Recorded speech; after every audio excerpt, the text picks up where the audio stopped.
Jenna Ortega and all these horror movies all night. If you up, smash that like button. Welcome to Black and the Black, Tons of Infinity. I'm your host, Cthulhu's Prodigy, coming to you live and direct from the Vista Smoke Me Out fam with all the dang shit. On my left, your boy Blue. I call this more socially accepted to drink out in public than milk is. Just saying. My far right engineering on the ones and twos, choke me out with Freezer Force Chronos. I'm going to have the best week I'm probably going to forget starting tomorrow. Hey, SF Fear Week. Let's fucking go. Hashtag might be blackout drunk. I don't know. We'll see. We might see Super Saiyan Drunk Blue on Friday. It'll be great. Yeah, it's gonna be awesome. It's been a long time. I think not just me being drunk, but SF Beer Week. I haven't seen you in like a year, I think. Mm-hmm. Maybe more. Wait, I think it was Mr. X's wedding. Yeah, I think that's what it was. Yeah. Because you drove up here for it. Yeah. So for those who are unaware, because I'm going to put Blue on blast, he is using a bourbon chaser for his bourbon. So just so you know, I had to cut my bourbon down with more bourbon. That's how that works. So I'm drinking vanilla bourbon, and I poured more bourbon in there to cut the sweetness of the vanilla bourbon. So there you go. I wonder if there was like a really drunk, like alcoholic, like a monk or something that cut their alcohol with holy water. There you go. I like it. Just saying, that's the way to go. I wonder if they make their ice with the holy water. Yes, actually, wait. There's a brewery that I'm pretty sure they make their beer with holy water. So, yeah. What is it called? It's one of my favorite beers. Is it Monks? The Blue. God damn it! Oh, somebody's gonna. I'm glad. I don't think Patrick's in the chat. The Blue Bayou. It's something with a C. No, I can't remember. It's a Trappist beers. It was one of the Trappist beers. Nice. Old Ninja, we had literally just got started. Welcome. Fucking aboard. Yep. Guess who's back? Chimay. God damn, there we go. Chimay. Yeah. There we go. All right. Are we starting off with some stats, or what are we doing? Yeah, the stats are. Sorry about that. Listener of the week would be Amazing Smash. There you go. That's a great name. Just saying. That's a pretty cool name. That is. I wonder if it has anything with like Smash Brothers. Probably a porn star, you know. Yeah, porn star. That's what I'm thinking. Yeah. Sounds erotic. I don't think they're smashing the like buttons. I think they're, you know. I wonder if Smash is the name of the street they lived on, or is that the name of their dog? No, they're smashing orifices, definitely. God dang. All the way to the white meat. Old Ninja, what you pouring out for whomst? Shit. If you're ready, I know you just joined. No. I just I'm still kind of settling, but yeah, I'm gonna pour out some of this. Some Schlitz. Last week it was King Cobra, I think. We have some Schlitz Maldicka this week. We get fancy in this week. We're gonna start off with Prodigy's boy Toby Keith. Damn.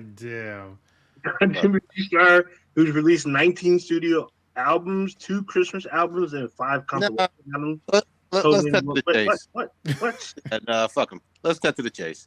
This man, in 03 did a pro lynching song, beer and horses, something like that. Fuck this man forever. Horses for my beers, and so what's funny to me is that he endorsed Barack Obama during his presidential campaign. He said he was the best. I lost the fucking quote, but he basically said he was the best leader and best candidate for the job. Yeah, but, that's still no for my horses. Still no cover. Horses. What? Still no cover for a pro lynching song. Yeah. So the beer for my horses actually got turned into a movie. So it's weird because the pro lynching song was about his grandfather. So did that what's the name of that one where they introduced like blackface? What's the name of that thing? Like America, what is it called? There's a lot of stuff. Birth of a Nation? Yeah, Birth of a Nation, that's it. Which they showed in the White House, by the way. They showed that in the White House, by the way. Just in case you're wondering how fucked up America is. Oh yeah, of course it did. Anyway, just really quickly, he used to play football for the Oklahoma Drillers.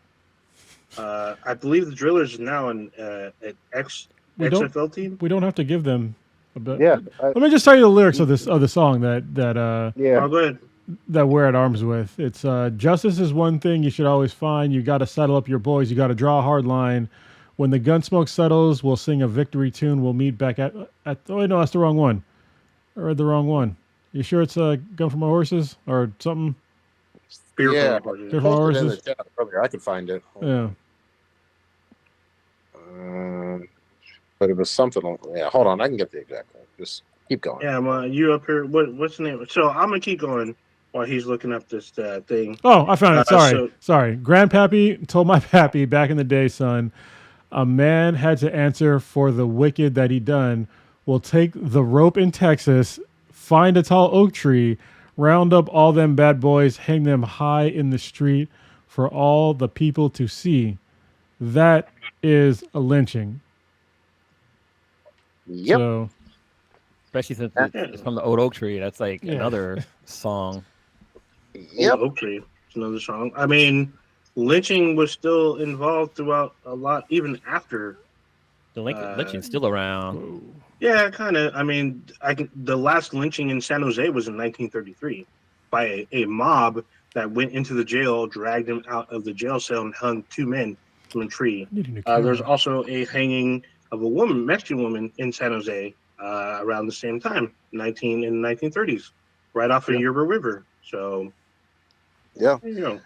Well, and again, this is not somebody who did a song in the 1920s or 30s.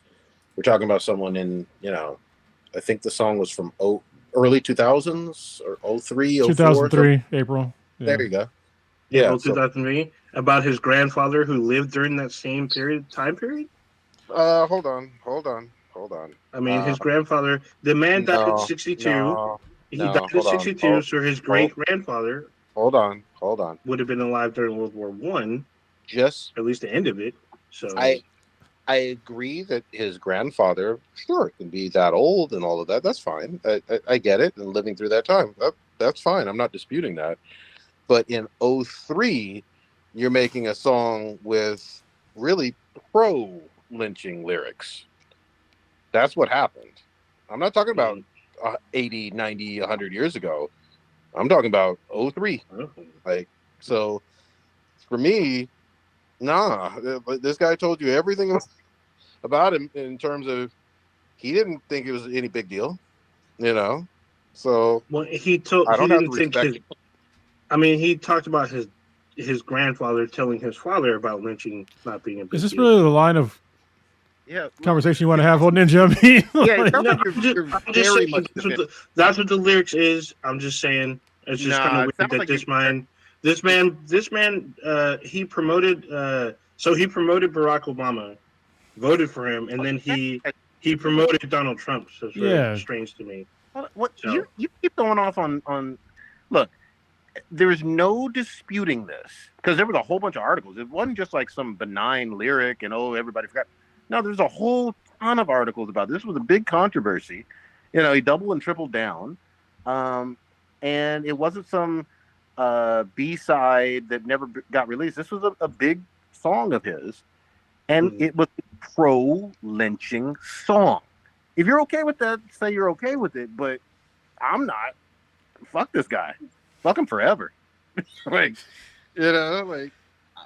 In 03, not 1915, not 1932, not 1940, 2003, he had a pro-lynching song. Fuck him. Brand new 2003. Yeah. This guy. What the hell? Yeah, So I was looking up so- to see when was the last lynching in America, and this was in 2019, where this guy named DeAndre Hopkins. He lived in Columbia, Mississippi. He was found hanging from a tree on a bank of the something creek. Can't pronounce this word. And Colombian Police Chief Fred Shelton said Hopkins' death was not a homicide. Oh, Like, shit. how do you? So how do you- I disagree hang that himself? I disagreed that it was 2019. I mean, in my opinion, George Floyd was lynched. So if you look up the actual definition of lynching, it has to do with an individual who has not received due process and was murdered by a mob of people.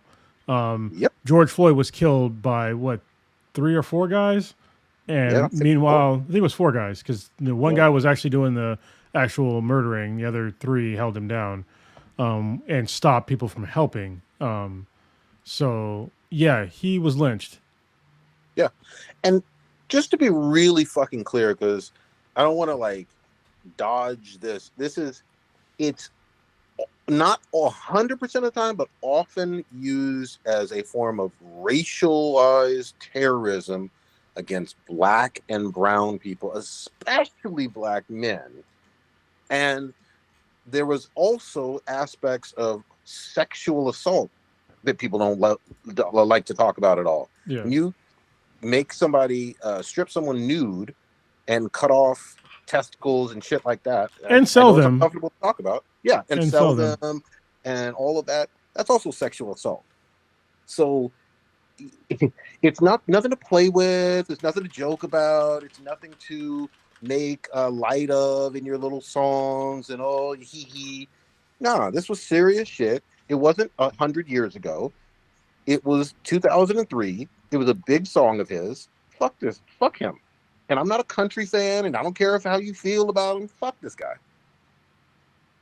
Ain't no defending him. I am with Prodigy on this. So I didn't know about, because obviously I don't listen to country music. But when he brought up the lyrics, I was like, oh yeah, I mean it's obvious lynching, so fuck him. Yeah. All right, moving on then. All right, move on to somebody who I know is not pro lynching. So moving on to Carl Weathers. Started with that. Starting off Black History Month on a downer, Carl Weathers. Yeah, you started on lynching. Thanks, old ninja. Yeah. Another downer. I said Black History Month. Yeah, but you started it with like a guy that was pro lynching. Yeah. So that's not Black History Month. That's America history. Yeah, American history. Weathers he played college football for San Diego State before he played as a linebacker for the Oakland Raiders. He went undrafted in the 1970 NFL draft. After he spent 2 seasons with the Raiders, he played a year with the BC Lions of the Canadian Football League. He started acting while he was still playing football, and he started as an extra in 2 blaxploitation films, Bucktown and Friday Foster. He did some guest spots on TV like Good Times, Kung Fu, and Starsky and Hutch. Soon after, he got the role as Apollo Creed in the movie Rocky, an iconic role, and would go on to reprise the role 3 more times. He would go on to star in action movies such as Predator with Arnold Schwarzenegger and Action Jackson. He would continue to do acting in the cult comedy Happy Gilmore as Chubbs, and he would reprise a role in Little Nicky. In 2004, he went on to star in the TV series Arrested Development.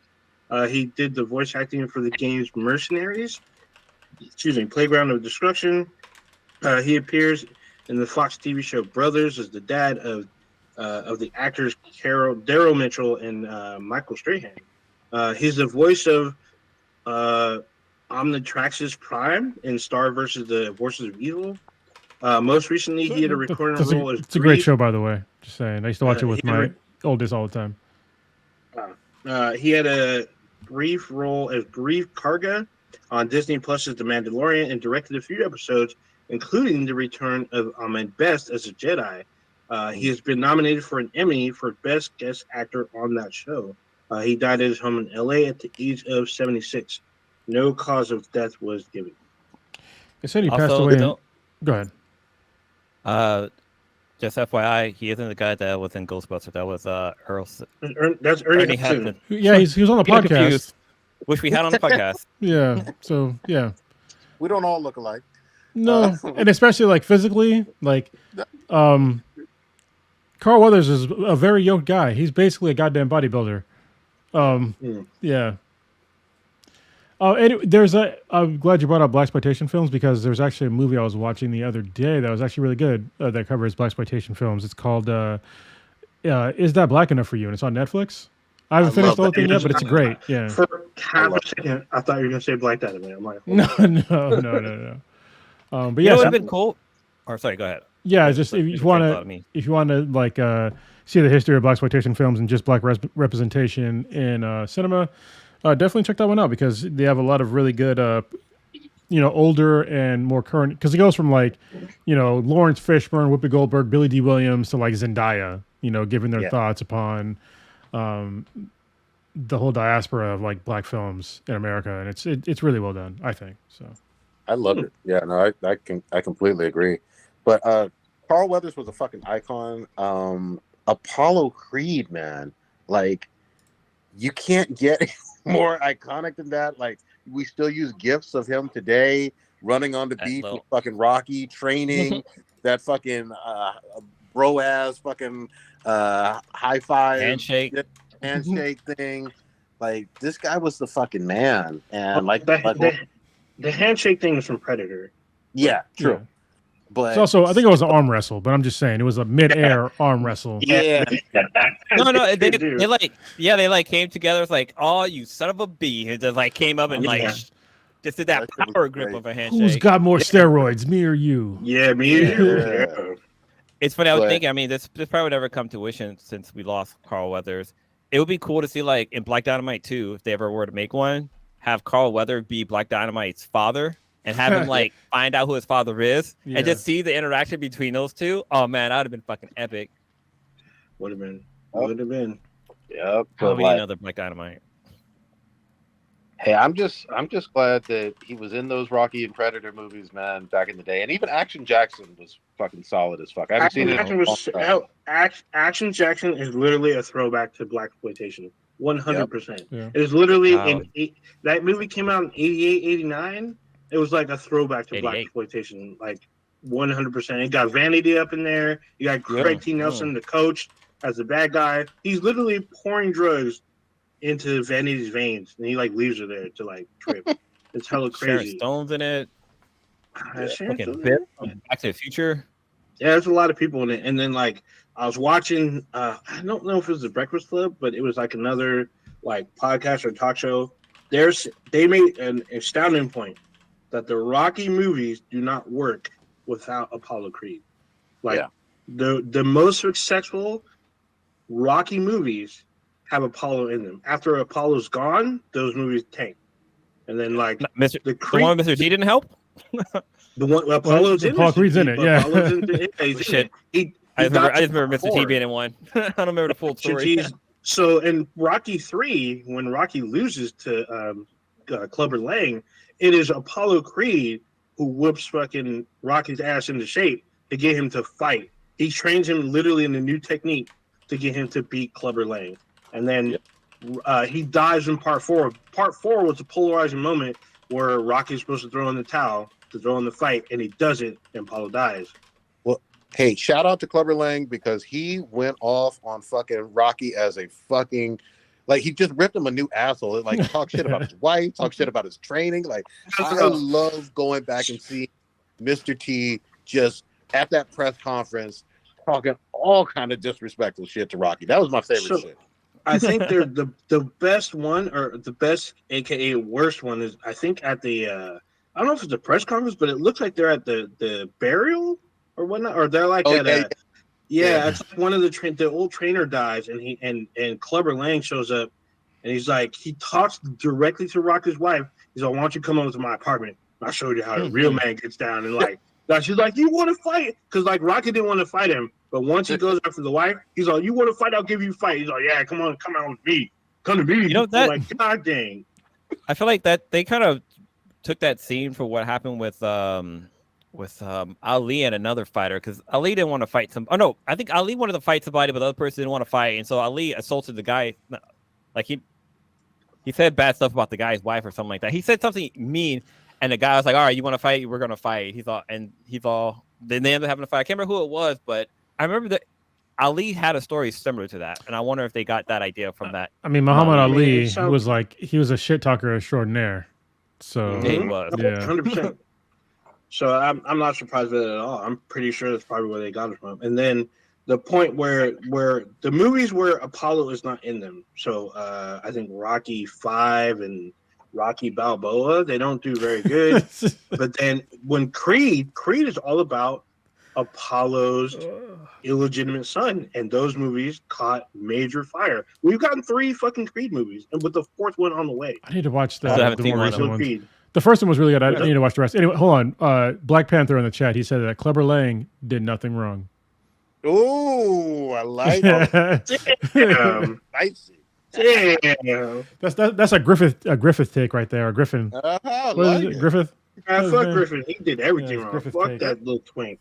Fuck his ass. Anyway, Black Panther. He said that might have been Sonny Liston that Muhammad Ali was talking shit to about his wife. That sounds very plausible to me. I mean, but then again, it could have been anybody. To be honest. God damn. Thank you for fact checking that. Yeah. So, but he put a question mark to it. He's not, but it sounds pretty plausible to me. I mean, I'll look up and see. Also, if you're black and in the 80s or 90s ever lifted any fucking weight, you know goddamn well you wanted to look like fucking Apollo Creed. You know it. Or either that or who's the other guy? There's a couple of others. Well, I mean, a lot of people think you're probably going to be a wrestler because Junkyard Dog, he was pretty popular back then. And of course, Mr. T. Dog. Yeah, remember Yeah, him. he was a wrestler. Mr. T. Yeah. Yeah, Mr. I T. mean, He I had think- all the gold, and he was huge back then. He's not now, but he was huge. I feel Yeah, like- because he got sick. I felt Yeah, I he thought was he was sick, but I fat mean, back he's still then. with us. So You thought who was fat back then? Mr. T. No. no, did you not watch the 18? You didn't watch, I did watch 18, but I remember yeah, I don't he know was for some reason I remember swole. He him was- being like fat. B.A. Not like Baracus. swole as fat. fuck. I remember him having like a dad bod or some shit like that. No, he was knocking fools He had out. I arms, picked the fools. Mr. T was never, to me, as like body fat cut as Apollo, but he was always super fucking strong. He's always swole. I mean, shit, the dude had his own cartoon series. Sure did. And his own cereal. I remember that And shit. his own cereal. Are you right about that? All I remember is the movie they had the Be Somebody. Be Somebody. I know the one about your mother. Remember that one? The song that he did? Where the guys keep pointing at each other and he's like talking about his mother. He's all, don't talk about somebody's mother. And then he did go on like a long song about it. Meanwhile, Good Clever Lord. talking about Adrian. Yeah, it was right to Rocky's face too. It's all bad. But yeah, Apollo Creed, like you said, the My Rocky movies mother. don't work There is without no Apollo other. Creed. They make no sense without. Well, not that they don't make sense. Is they don't have the emotional impact without Apollo Creed. Like it's as if you could say, even though Apollo was like his first major like rival, Apollo made Rocky. Yeah. Plain and simple. Plain and simple. Without Apollo, there is no Rocky. That's cut and dry. I see very little debate room in that. Very little. Completely true. Completely true. All right. Anybody else? No more. We didn't even talk about Predator. I mean, Predator is still trying to relive that golden era that they had, where like every dude in that film was swole as fuck, except for like the Doc. Everybody was swole as fuck, including Dylan, who was played by Carl Weathers. So, and then I mean, in Star Wars, I mean, he's the Mandalorian. Everybody loves him. Especially the episode with Ahmad Best. I mean, that's his episode where technically Ahmad Best is quote unquote redeemed, even though I don't think he needed redemption. He just needed the fan base to really forgive him for what they did. You got to be honest. It's like they need to say I'm sorry to him for what they did to him. Yeah, because it wasn't his fault. He played definitely. I misspoke. It was not his fault what he did. He was paid to do something. He did it. It was not received well, and the fans went fucking apeshit. Because it's like literally 20 plus years ago, tell folks what his role was. So originally, if you're a kid, probably back then, you're probably 25 now. Back then, he played Jar Jar Binks. Most famously, he was the no motion capture. He literally was in a rubber suit as Jar Jar Binks, hopping around on the set and whatnot. It was not received well. He got George Lucas as well as Ahmad Best got a lot of flack to the point where Ahmad Best considered unaliving himself. And he was like on the point of doing it. It wasn't until the birth of his son that prevented it, like really turned a 180. And Lucasfilm still worked with him then. He hosts, I don't know, a lot of people know, there's a kid show where he's a Jedi, where he hosts, it's basically Temple Run, but it's like for Star Wars, and it's like a competition for kids, and he hosts it, and everybody loves him. And then they use that same character, brought it into Star Wars lore during the basically Revenge of the Sith era, and he's got a badass robe. He uses dual lightsabers. Everyone loves that fucking episode, especially Ahmad Best coming in and fucking clone troopers up. It's a really good episode. One of the best up there, probably. What's it? One of the most favorite ones by the fan base. He was in the scene where with the younglings, right? Where I think was it Ahsoka that it was in or something like that. They show like the younglings and he like save Yoda, Baby Yoda. He saves Grogu, aka Baby Yoda. He literally takes him off. He literally cuts everybody down. He takes Baby Yoda and flies him off of like probably to a spaceport to get off of Coruscant. So and that's how he escaped. Real quick, before episode 1, like obviously with the OG trilogy, pretty much I don't remember any one singular character catching so much heat or hatred that like the actor was literally getting death threats. Like that's something that was new. No. You didn't even see this. You didn't even see the guy's face. I'm sorry, you disagreeing or agreeing? Yes, I 100% disagree. Okay, if you've seen Empire Strikes Back, the man that basically betrays the team is Billy D. Williams, and he recently went back and was like, "Hey, he got a lot of hate mail, a lot of stuff in public, where people were in his face about what he did to Han Solo." And he this is more. I mean, it happened. He talked about it back then, but he revisited literally like a week and a half ago, and like a lot of people were like apologizing now. They're like, on behalf of the fan base, we're sorry. Like those people, like a lot of those people are their parents. Like we apologize for our parents or grandparents or whatever. Like we're bad. A lot of stuff was coming to his support, but he goes into detail like him just being out in public and people getting in his face about Star Wars. I think it's funny that Lando didn't just like betray fuck, this thing just slipped my mind. Han Solo. Han Solo. He didn't just betray him. He actually took his clothes too and flew around in his ship. Well, I mean, to be honest, his girl on the side. He tried to slide into his girl's DMs when he first meets her. So yes, but we find out that ship is actually his ship. So how do we know those clothes aren't his? Proof. He thought, "Hey, baby, you want some Coke 45?" Man, he sure did. He's like, "I'm the administrator of this. Come, let me get you this Coke 45." I got a whole fucking planet, baby. Yeah, baby. I'm looking up like a list of like actors that received death threats, and it's like it's a very long list. Oh yeah, of course. Yeah, it's a very long list. It gotta be like the non crazy death threats. It's gotta be like because of the roles. Threats. I'm sorry, a death threat, especially for playing a character, is going to be crazy regardless. Joffrey got a whole bunch from. Yeah, and he's a kid. Oh, you know who else? You know who was even younger and is also in Star Wars was Jake Lloyd. Jake Lloyd got a lot of hatred and that's a kid that played. He played Anakin as a boy. Anakin, right? Oh yeah. He got a lot of hate mail and fucking social media fucking curses. But that was in the same episode 1 though. The same movie. Yeah, same movie. It was the Asian girl too from the 6th one, 7th one. Yeah, from The Last Jedi. A lot of people. Well, that one, Daisy Ridley and Marie Tran. They both got a lot of fucking hate. Like so much hate that they left social media. Hey, never forget the Lucasfilm Disney decided that John Boyega was just too black to be on any posters for Star Wars. For the Asian markets, yes. Yeah. For Asia, they were just like, nah. There's a movie called Couples Retreat with Vince Vaughn and a bunch of other people. I love that movie. Yeah, they had the poster in like Asian countries. Phase on Love. He had to be removed. He had to be removed from it. And the girlfriend. I think she was a girlfriend. They both had to be removed from the poster for the Asian market. Crazy. I wonder if was Pacific Rim.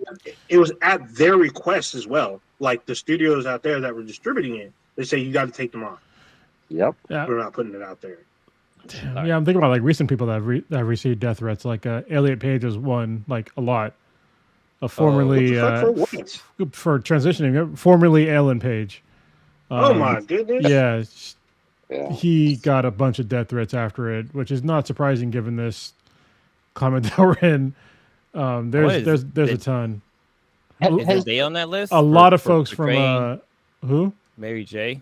Zendaya, is she on that list for portraying MJ? Mary Jane. Spider-Man? No, but there's a lot of folks. No. There's a lot of folks from 13 Reasons Why, and a lot of folks from The Walking Dead. Really? Oh, wow. Yeah, Well, a lot of folks. Go. Like, yeah, I get it. I get it. Selena Gomez we're- too. Selena Gomez from like dating Justin Bieber, just crazy. Oh, that's About yeah. that, yeah. All those little, they're probably Swifties now, but back then they hated What? that. They didn't want Justin Bieber to touch nobody. Yeah, well, it All happened. bad. All bad. There, we are terrible creatures on this. Yeah. We sure are. welcome to Black History Month. Oh, Right, no, we happy- haven't touched on none of that. Happy late birthday to Rosa Parks if she was alive. Yeah, her birthday was February 4th. Just for anybody out there who didn't yeah. know that. So I didn't know that until today. not necessarily a Black History Month thing, but happy birthday or a belated birthday, because last Wednesday was Gian from The something cast. what the hell Daniel- now? Yeah, Daniel Daniel Gian did talk some top shit. Well, even though it doesn't say talk shit, it's just like TS, whatever. But it was Gion's birthday. Happy birthday to him. We fucked with him heavy. We usually link up with him every time we're at cons. He just pops up out of nowhere. When he comes to the Bay, I try to make it like I go out of my way to try to go see him and support his business. So He's good.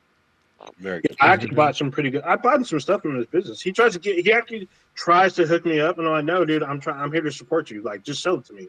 I make sure I buy actual equipment from him and his partner. So it works out every time. And I've gotten some really cool shit. I got a really cool fucking. Am I wearing? I'm probably not, but I got a really cool like fucking Grogu shirt. It's actually pretty awesome. I thought you were gonna like bust out like a leotard or some shit. Yeah. Oh, you want me to show you something? I can bust out something that you guys probably didn't notice. Is my hoodie? What? Oh shit! It's It's Gur. Gur. I was gonna say Jake at first. No, Jake from no. Adventure Time. Gurf from Invader Zim. Yeah. See, we got a tail. It's kind of funny. It's like a little short tail. I love it. That's good shit. All right. Wow, we went on a tangent there. Yeah, that was a good one. That's a good tangent. Though. Yeah, That's that why was fun. folks be listening. You know what I mean? It's been a while. It's been a while. Go ahead, Kronos. You were going to talk about Suicide Squad, right? Yeah, I can talk about Suicide Squad for a minute because I know that it's gotten obviously not great reviews. It's kind of at this point, I don't know what the Metacritic reviews are, but I'm pretty sure it's probably around 5. I would say like 5 out of 10. And I could totally understand now why. Let me look it up real quick. Metacritic, and it is sitting at 59%. Yeah, which is, I mean, honestly, it's not surprising, but like this game is it's kind of sad because there's a lot that goes right, but then there's like an equal amount that goes wrong in the game, and so it just like negates, like they both cancel each other out. It's fucking crazy. So let me tell you like the pros first that I have for this game. So because there's like there are a lot of good things. The character models for pretty much everybody is fucking amazing. Like Harley Quinn looks really great in particular, and so does Captain Boomerang. They did like a lot of really good attention to detail on like their facial features and their mannerisms, and just they look fantastic. The other two, shit. That's not a fucking brain fart here. It wasn't. I almost said Deathstroke. Deadshot? No, because I kept making fun of like he's not Deathstroke, but yeah, it's Deadshot. So Deadshot, he's a really good character model too. He actually has two different colored eyes, which you don't notice at first, and then like I kept like noticing like what the fuck is going on here. And then like his backstory, they talk about all the time with like his family and stuff. Really cool. The story is actually really good. I was kind of surprised about that. If you're a fan of like Injustice, then you're probably gonna like this because it's kind of like along the same sort of lines, except it's Brainiac that's like kind of controlling things. King Shark is a shark. Yeah, King Shark is a shark, and he's actually funny because he's both dumb and really thoughtful at the same time, which is like really weird. but it's kind of funny like how much he knows or doesn't know. Another thing that's really cool about this game is there's like this whole Doom mechanic of like the more modern Doom games of where aggression is rewarded. So if you try to play this game like passively, or you want to try to find cover, or kind of get people from afar, you can get them from afar, but you need to like get in there and like put in fucking work. And if you do that, you're rewarded. They have this thing called the shield harvesting mechanic, which is where if you shoot somebody like not in a critical spot, like in the legs or something like that, like they'll glow blue. And if you melee them, and you melee attacks for like pretty much everybody in the game, you get hit from like a really far away with a melee attack. You get your shields back. So in this game, your shields don't regenerate. So if you play more aggressively and you keep doing like the shield harvesting, like you can also get overshields. So if you keep doing that, you can overshield and like you're gonna last for a long time. I thought that was like a really cool mechanic. It's the same thing in Doom, where you just go in there, you kick a lot of ass, and you just start ripping and tearing, and you keep getting your life back. And so that's a really cool mechanic. And then traversing the environment is really neat, especially because every single character in the game traverses the environment differently. Captain Boomerang uses his boomerang has a Speed Force like thing on it, so where he throws it, and wherever he throws it, he can like use a Speed Force and like go to where his boomerang is, which is dope. Especially like when you're, I'm not like perfect with it yet, but when you're in like a battle and you know how to use like the boomerang and traverse using the boomerang, you're basically like the fucking Flash with a shotgun, and you can like fuck a lot of shit up. That kind of makes me think of Naruto when he uses like when his dad uses the shuriken his special move. Yeah, he throws shuriken and he can teleport to where it was or where it is. Yeah, it is just like that. Harley Quinn, she has a bat pod that she can basically. She's kind of like Spider-Man because she like the bat pod's always around her. So when she jumps, she can like grapple hook to it with a bat hook, or what do they call it? It's the bat hook, right? Batarang. Yeah. All right. What do they call it? Grappling hook. Grappling hook. Yeah. It's bad everything. It's battery. Wait, no, Yeah. that's not right. So you can like use that to like traverse, and then when she needs to like run up buildings, like she just holds on to like the bat pod, and she can go up like buildings and shit like that. Dead shot. I keep saying, almost want to say Deathstroke every time because they make jokes about it in the game.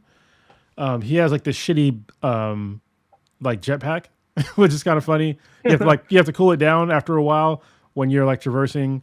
But he can also hover, and like, which is great if you're a sniper, because you can hover in the air and just like snipe around. But you got to be aggressive with it. So, and then King Shark, he just jumps, like, and he can jump super high and super far. And he can also like kind of sort of swim in the air if you want to like get further in the game. And all the characters have ways of like extending out like their jump ability, so you can traverse the environment from top like a lot better. So the cons are like one of the main issues that I have with the game is the mission structure disjoints the gameplay. So when you're playing the game, like you'll play a mission, and then when you're done with the mission, like there's like a mission completed screen. Keep in mind, this is a fucking open world game, okay? It's an open world game, but when you beat a mission, like the whole game stops. You have to like go through like this whole mission completed thing on the screen, and then get like your rewards, and then it kicks you back out into the game. And then like after it kicks you back out into the game, like there's usually like some dialogue, but you can't move around very fast. Like it slows everything down where you can't traverse anymore until like the dialogue is done to talk about the mission you just beat or the next mission you're gonna do, or like to do whatever the fuck you're gonna do next. And so it like really like segments the game from like you're having fun, and then it just kind of stops, and you got to listen to some bullshit. It's not, I mean, I don't want to say bullshit because like usually it's like kind of funny, but the fact that you can't do anything until like you go through this step, every fucking mission is annoying as fuck. Like it's really annoying. I don't know why. It's just not needed. Like you should just beat a mission, and they do like the stupid call or whatever with Amanda Waller or whoever in real time. You can still like, you should still be able to like traverse, the area. Like Spider-Man is a really good example of where like if you receive a phone call from like the chief of police or something like that, like you're still web slinging, you're just kind of listening to the call. And it sounds like with this game, your character is basically just walking around while this voicemail is going on in the background or whatever. Yeah, that's a perfect example. Yeah, because in Spider-Man, you just like you said, you just go do what you want to do next, and then you figure out your next mission next. The single player game will boot you out if you lose the internet connection or if the WB servers go down. Dang. That happened to me, and I I was know. like, "What the fuck?" Like I wasn't playing with nobody, and it was like, "Oh, can't connect. Oh, can't play the game no more." I'm just like, I'm playing single player. Like, why the fuck do I need to have the online service thing? Like, they need to stop that. Like, it's other games do this. It's a terrible trend, and it's also it's a trend that is almost if anything, it punishes people that don't have a lot of money. You know what I mean? Like you've already saved up like a lot of money, probably like way outside your means to like buy these very expensive consoles and very expensive games, and then you're going to require them to pay for an internet service on top of that for a game that is clearly single player capable. This is fucking bullshit. Like they need to just stop. Yeah. Oh yeah, Destiny does that shit too. Because if you lose connection, it kicks you to like the title screen, and it won't let you back into the game till you reestablish connection. Yeah, but I mean, but to be fair though, Destiny is sold as like an MMORPG. Definitely. Oh yeah, that's true. So Yeah. Killer Frost in the chat said also the missions with restrictions where a certain attack can only damage enemies. Yeah, He hates that so much. I'm gonna get into that, Killer Frost. I'm glad you brought that up because that's another thing, which I'll get into. Actually, I'll do it now. So the missions so far are like very repetitive, and it's like and they can't kind of they're fun kind of the first time or the second time, but I can already see like I'm already like okay, like it's what he's saying. These are like kind of the most annoying missions where you have to find these stupid like crawling things, shoot them to like get amped up, and then with that power, then you can like kill things, and those are like the quote unquote points or whatever that you need to like to beat the level. Or there's missions where you need to like grab hostages or whatever, put them in like this little tiny. You have to shrink them down, put them in this little tiny ball, Pokeball. and then basically that's what you gotta do, and then bring them back to like wherever. And it's like okay, but you can't keep doing that over and over again because we can clearly see like this is like a repetitive thing, and it's just it doesn't need to be. I can understand like once or twice, but not like multiple times. Like nobody wants to do that multiple times.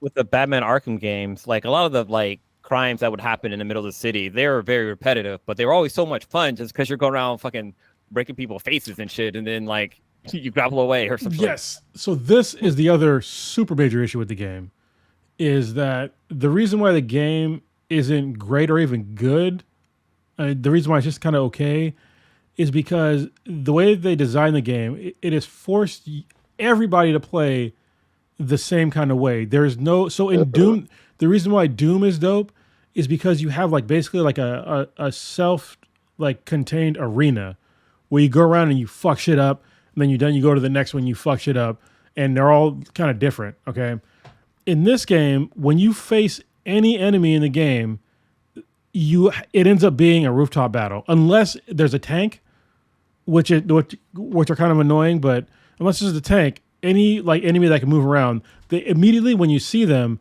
they go to the rooftops, and then it's a rooftop battle. Wow. And it's just like there's no. So in the Batman Arkham games, there are so many like little like Doom like arenas where actually I guess it's pre-Doom. So you have to like go through the air ducts. You have to like pre-charge. Yeah. You have to like get to perches. You have to use stealth, or you can just go loud or whatever. But they're still little self-contained arenas. In this game, because every single time you start fighting anything, they all immediately climb up to like the nearest rooftop, and you have to get to the rooftops. And it's just like, it's cool. Like it's a cool mechanic, but it's not cool if you have to do that every single fucking time. That's weird, man. Could you imagine like you're about to fight somebody? It's like, oh man, we need to fight up on the roof. Yeah, like and like that. And especially like depending on the character, because like you're incentivized to play as certain characters in the game because they'll say like this person to go to this mission, like you'll have bonuses with this character, which is in the beginning of the game it's great because you have to learn how to play with all the characters, which is fine. Yeah. But then later on in the game, like you might not want to like say the Captain Boomerang mechanic or the King Shark mechanic of like traversing. And so like when you're on rooftops and you happen to fall off a rooftop, you're like, fuck, I gotta get back up there. Like it's not hard, but it depends on like the way you want to play. Like with Harley Quinn, it's kind of a pain in the ass to like get back up there because like her mechanic of using like the bat pod thing and then like grappling hooking to it, you can only grappling hook onto it like once, and then you have to like do something else, and then you can go to it again. You know, and it's not great, which is fine for like some people, but that's not my jam. But again, like her gameplay, like the way that she uses pistols and bombs and shit like that, it's fun as shit. But if you happen to fall far away from like everybody, getting back there fucking sucks. That's. I just want to really quickly say, remember when the Arkham games were in their fucking bag and we're getting like literally 9s and 8 high 8s and shit. Like you just knew that an Arkham game was not every single time. There was a couple duds in there, but for the most part, that franchise was just hit after hit. You know, couple duds. It's mainly just one real dud. Yeah, I liked them all. That wasn't even done by Rockstar. Yeah, the only one. Yeah, the Arkham one that City, was I not think. done by. Yeah, it was Arkham Origins. Arkham City was Rocksteady.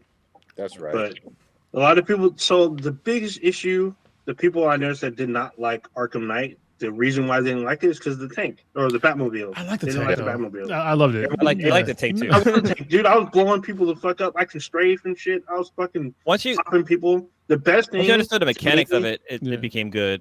Yeah, the best thing for me is like you're using non-lethal rounds to shoot people in the face, and you watch them. Like you shoot them with gas canisters, and you literally hit them in the face. Their whole body would just flip over. Sometimes they get hit in the back, and they just like they fall and roll. Like the best is hitting in the face. Just watch their whole body go. Their legs just go over their heads. I was like, oh, that's great. I got a headshot with that one. But they wouldn't be dead. They just be hit so hard they get knocked out. It was great. Maybe that's in the combat in the fucking freezing code. Yeah, fucking. Yeah, they're gonna survive that. Yeah, they'll survive.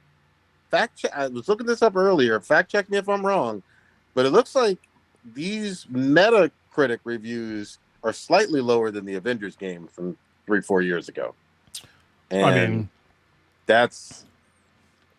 Well, I mean, it could be. Yeah, you look it up. I don't know. I have no idea. Yeah, the problem is with the game though is that like there's like a lot of like the bones of the game are good, like they really are, but the problem is they just made certain decisions to where they could have like really been more creative with a lot of stuff, but I don't know if they ran out of time or just somebody didn't like get their vision done, because I know there's like after you beat the game, I know there's end game content, and I know that they're gonna have other characters released. Like I know the Joker is going to be one of them, a playable character that you can use for free.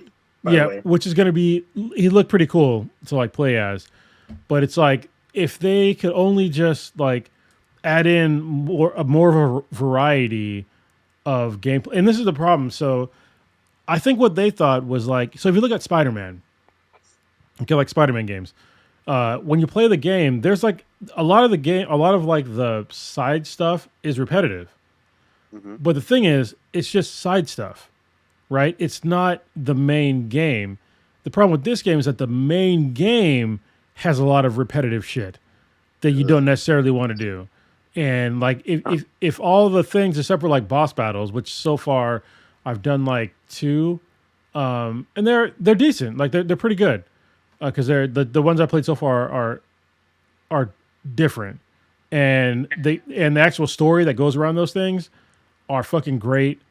Seeing like Wonder Woman in the game is awesome. Seeing the Flash be a straight up like evil Flash is fucking terrifying. Mm-hmm. And so is evil fucking Green Lantern and evil fucking everybody. They're terrifying characters. And then like the the Suicide Squad, they're hilariously inept at shit. Like I'll give you like one. This is like sort of later on in the game, but it's not a late game. But this is just funny. So there's like a part in the game to where like they find this thing to where like Captain Boomerang finds it and he touches it and he's frozen in place. And then King Shark is like, "Why aren't you moving?" And then he goes to reach out, and then Deadshot was like, no, don't touch him. And as he tries to stop him, they both touch Captain Boomerang, so they're both stuck.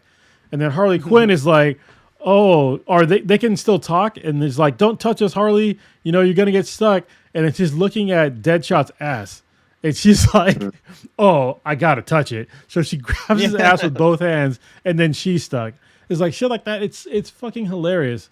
And like just the story overall is like, it's well written and well like played out, but when you're stuck in like this kind of humdrum, mediocre, I gotta give you like the same bullshit every single time, and it's not in the normal enemy variety is not that deep, and that's another issue. So, like I know right now you can basically watch all the cutscenes on YouTube right now, and it's like a good 3.5 hours long worth of video footage. I mean, but then again, I feel like every game is roughly about that, except for maybe in Modern Warfare. It's like an hour of cutscenes, if that. Yeah. Now, But yeah. I mean, so I guess the question is, are you having fun with this game, or are you just like so for me, it's still fun. Like I still have fun. The core gameplay is still fun because even though you're on rooftops, there's like a lot of things in the game to where it forces you to like kind of mix things up. For instance, like if I'm getting like shot up, I have to like get in close and like replenish my shields by like shooting somebody in the leg, and then getting my shields regen. And then there's like these snipers or other like things that are around you that can kind of snipe you from far away, and it'll tell you like with a marker. You have to like face towards them and kind of stop them from doing it. And like you get like a lot of damage off of it. And there's like a lot of other mechanics that are really good. And the fact that they have like different kinds of weapons in the game is really good, because I know some people, it was on Twitter, like somebody said that Captain Boomerang doesn't use a boomerang. I'm like, yes, he does. Like I knew that from like what I saw. And like basically all the characters can use any kind of weapon. So from that aspect, obviously they're better at certain weapons than others, but from that aspect, it's kind of like Borderlands.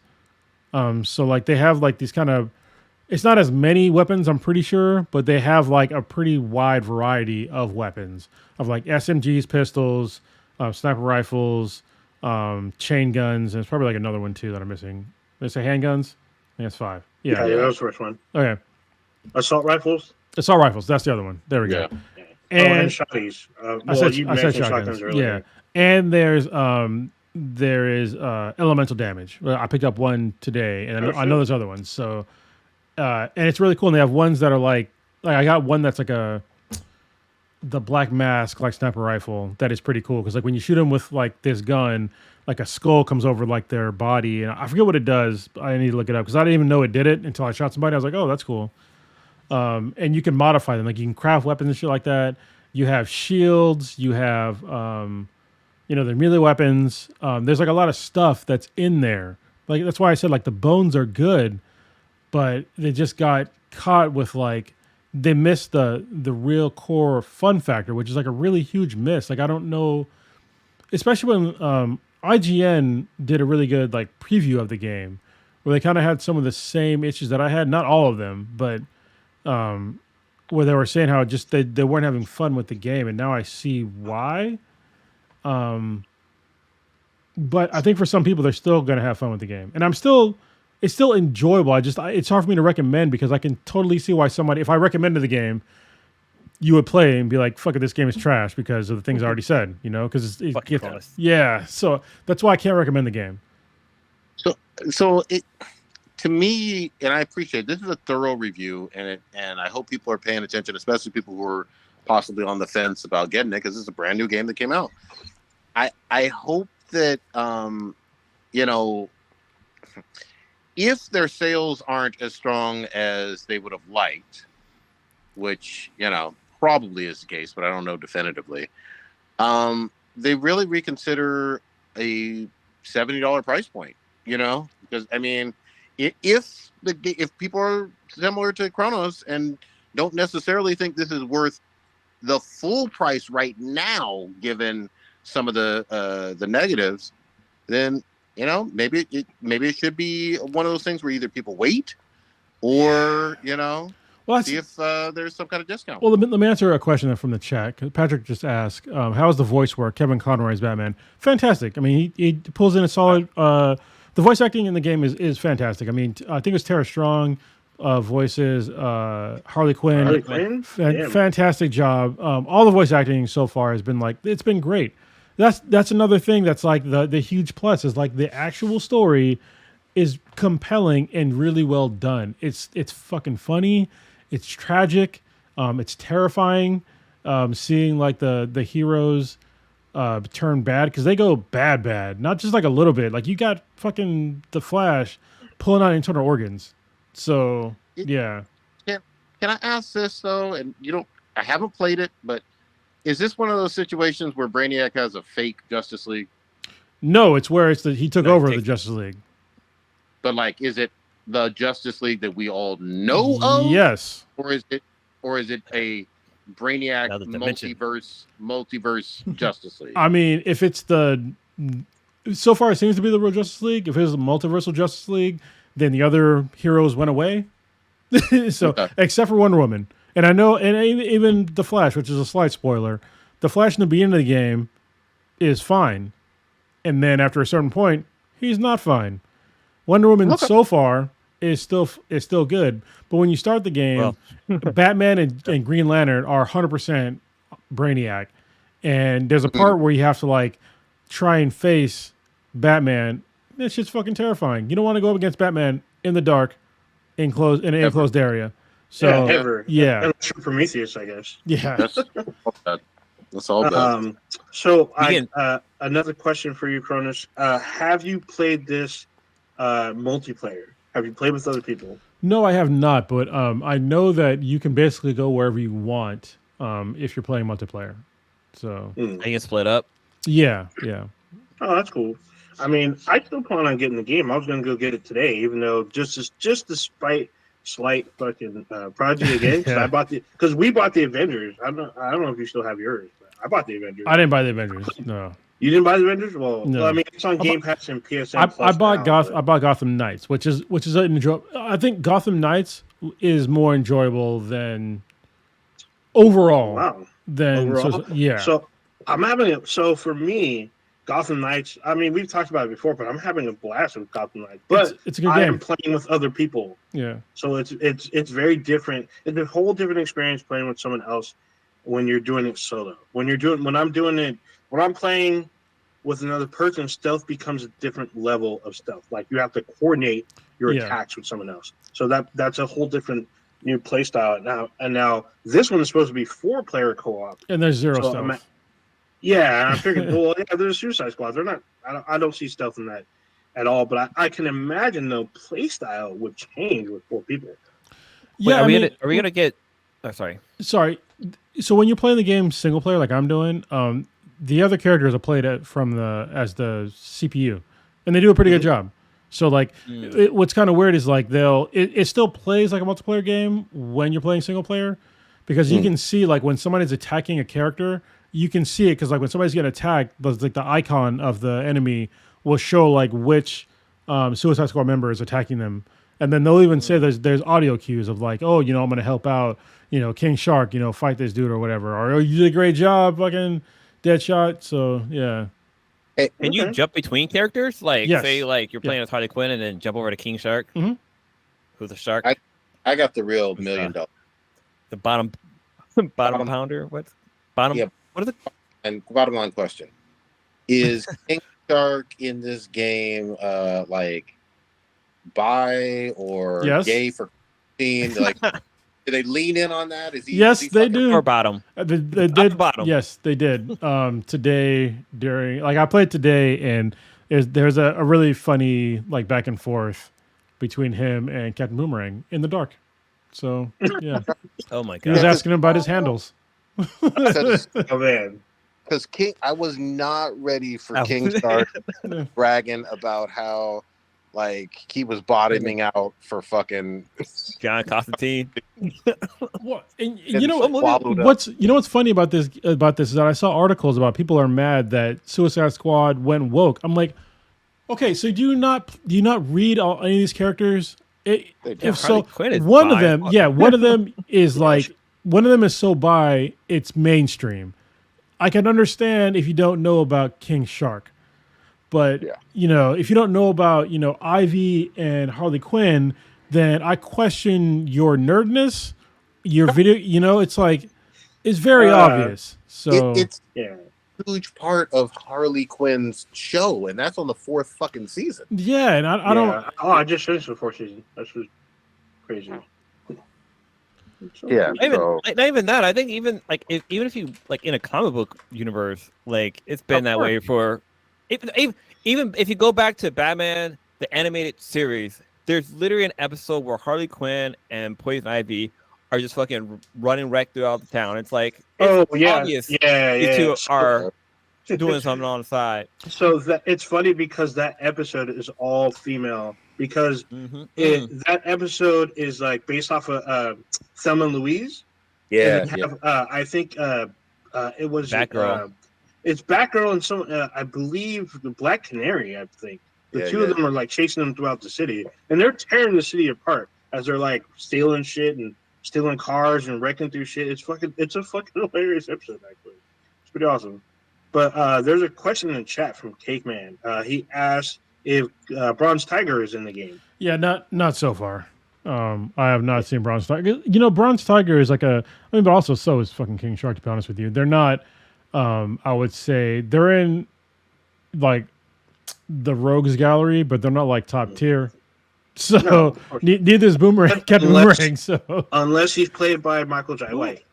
yeah, that'd be dope. Yeah, Whose Rogue Gallery is does King an Shark? Arrowverse. I mean Batman. Yeah, Whose Rogue Gallery is King Shark? Batman. Oh, I think he's the Flash. Is it King Bat or Flash? All right, I think it's the Is Flash. it both, maybe? Well, yeah, and now it's both. But I think he first appears I think he first appears in Suicide Squad, and then he goes to Central City, and he becomes like one of the Flash's like big enemies. Because if that's well, I know I guess Lex Luthor is in this too, but I was gonna say like the Suicide Squad is just Batman and the Flash's Rogue Gallery. Like there's no everybody's in turn. There's no. Well, I guess Brainiac is, but Brainiac is who they're fighting against. So is he? But he's not. He's not part of Suicide Squad. Brainiac. No, he's not. No, he's the big so technically Suicide Squad. From what I have seen, they take on Justice League like villains. Like villains that they don't want they're not exactly like I guess world devastating, but they're more like city devastating. And like Suicide Squad's usually sent in to do dirty work, quote unquote. But they're like taken from everywhere. Well, plus the people in Suicide Squad aren't powered people, really. Like they're hold on. They're no people who can be captured basically and put in prison. So I looked it up on DC.com, and the original enemy was Superboy. Oh wow, King Shark. Oh shit. So, yes, because I'm reading. This is verbatim from DC.com. Not to be confused with the mutated Green Lantern enemy, the Shark, or white-collar Batman villain, Great White Shark. King Shark was originally an enemy of Superboy. Although today he is commonly associated with ensembles such as Secret Six and Suicide Squad, enemies of Aquaman, but that's the original. There you go. Fact check. Oh, there you go. I wonder if Shark buy. I'm like, let's kind of jump back to what Prodigy said earlier. So Marvel's Adventure on Metacritic has a higher rating than Suicide Squad. Mm-hmm. Like average user gives Suicide Squad a 3.7, and this is the Avengers is like 2020 Marvel Avengers is 4.9, so it's just slightly better based off of Metacritic. And this is the user score. This isn't like the critics or whatever. It's the actual users. But then again, you can't take that shit. I mean, it's getting that's another thing. Is like Suicide Squad. Like I said before, it's getting criticisms for like a lot of things, and some of them are kind of bullshit. Like I said, like the whole gone woke thing. Because like when you go into the Hall of Justice, there's two pride flags, and some people immediately just fucking get triggered off pride flags. And every time I'm just like, dude, they're like, oh, why do they need to be like? They need to feel represented by seeing them. Oh, listen, you live in a land where there's fucking American flags everywhere. Do we need them? No. But people feel the need to be American. So, use that same logic when it comes to being on the alphabet people list. So whatever, You're man. These people see a rainbow in the sky and just start twitching. But also, I wanted here's to the point out, Cronus, we talked about this before, but people said the exact same thing about the exact same situation that happened in Gotham Knights. Because in Gotham Knights, there's an LGBTQ bar that has both the flags on there, and people saw that shit So dumb. during like debate or whatever, and they freaked out, saying it was It's not everywhere. Yeah, Well- it's just like one little corner of the fucking map, and it's like, and Well, there's they- a pride flag inside Oh. the HQ, but it's like, Let Prodigy talk. Yeah. So they certainly had it in Spider-Man, but if you're a fan of fucking comics, DC, Marvel, Image, whatever the fuck it is, there's no way possible that you can tell me big ass iconic groups like the Justice League or in modern times or Avengers or X-Men or whatever are going to be with your bigotry and be like, hey, fuck this certain group of people. No, they're going to be crime fighting for everybody. Like, you know what I mean? Like, it's a weird hill to die on that a superhero, not the villains, the superheroes would be bigoted like you. That's what you want? Like, They don't fuck? realize that if they were in a comic and they said that shit, they might get punched in the face by a superhero. Exactly. Like this is how backwards these people are. Like they're heroes. They stand for certain things, and like Prodigy said, they don't stand for bigotry. So Yeah. justice. Sorry. Yeah. The one that always stands out is how like certain people wear like the Punisher logo, and it's like, Yeah. yo, the Punisher would be like, I will murder you just Yeah, I don't because give you a did fuck. something fucking wrong. the I Punisher don't care if is you are. the Punisher is super fuck the police. Yeah. Mm. Like by definition. Always. And here's the other thing too. He doesn't discriminate between mobsters and the police. Like in terms of like organized crime can get shot up, the police station can get shot up, other heroes can get shot up. Oh villains, yeah, yep, Like yep. I mean, Yeah, the first time if you're a hero that broke the law, Punisher's gonna be looking for your ass. the first time I So- introduced to Punisher was in the Amazing Spider-Man series where the Punisher was coming after Peter Parker because he thought that he killed he thought that Peter or Spider-Man killed Morbius, and so Yeah. he was out looking for him. And it's like, yo, this guy's a fucking asshole. Like he doesn't know the truth about Spider-Man, but he just wanted to do But- what he had to do. but let me be real honest. Punisher don't want that fucking smoke with Peter Parker. Peter Parker would mollywop that.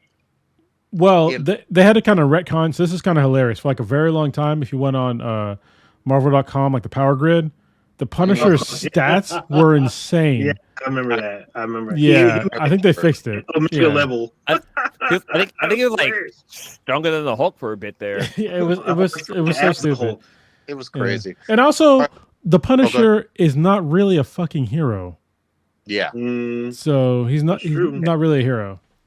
yeah, not really. So Oh. I think the real question, kind of piggyback off of what Prodigy said, like imagine if you got a hero to save you, you find out that they're LGBTQ plus. Are you going to tell me don't save? Are you going to tell them don't save me because you're with this group, or Bro, you save my life? I can guarantee you some people would. I Yeah. can guarantee you they would. Well, it makes me think of that. There's that couple that were on a boat, right? And I guess this other people were on a boat, and they had like a gay flag, whatever. And they kept like splashing them with their boat, right? Like kept coming in and like splashing with their boat. But then all of a sudden their boat caught on fire, and the boat started sinking. You guys remember the story? And like the gay people had to save them. No. Yeah. No, You remember that story? This is No, I God, don't. this is fucking No. classic. This is I think it's happened like maybe mid-pandemic. Let me see if I can find an article. That shit was Well, fucking funny because they were literally like making fun of these people because they had like a gay flag. And they kept like splashing with their boat or jet skis or whatever.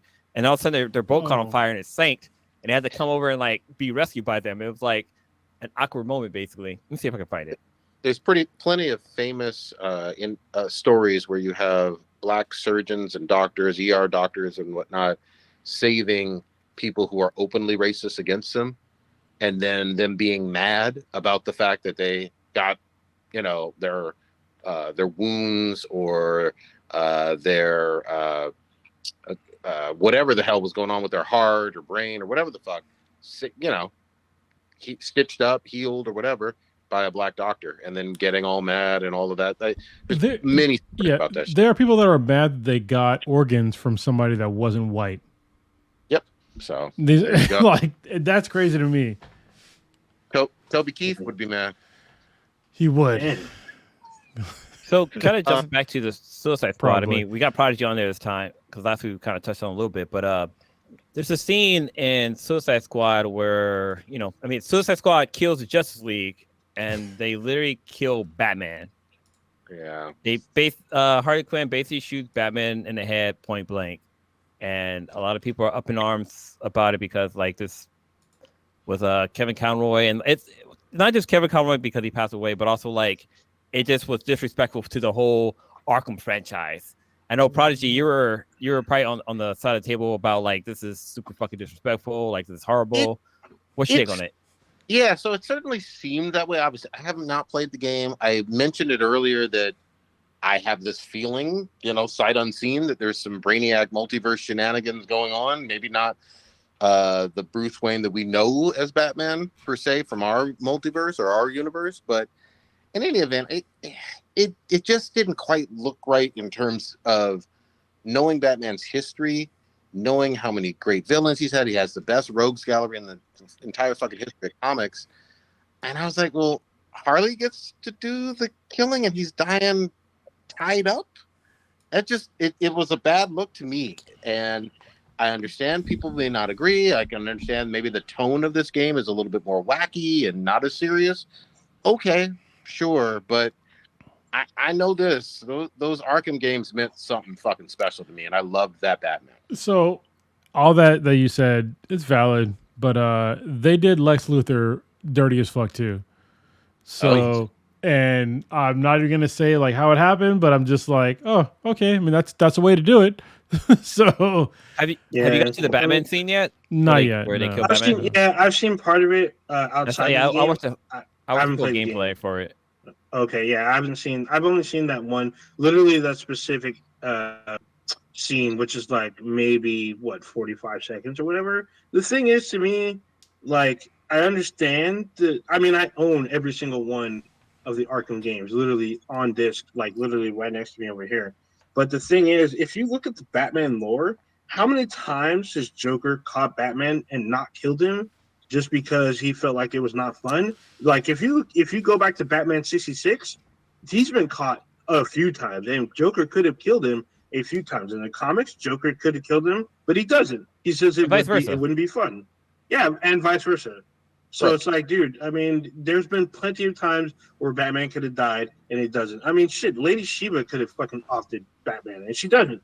Because she could bet she's one of the like 3 that could probably best Batman in single combat. And she doesn't kill him.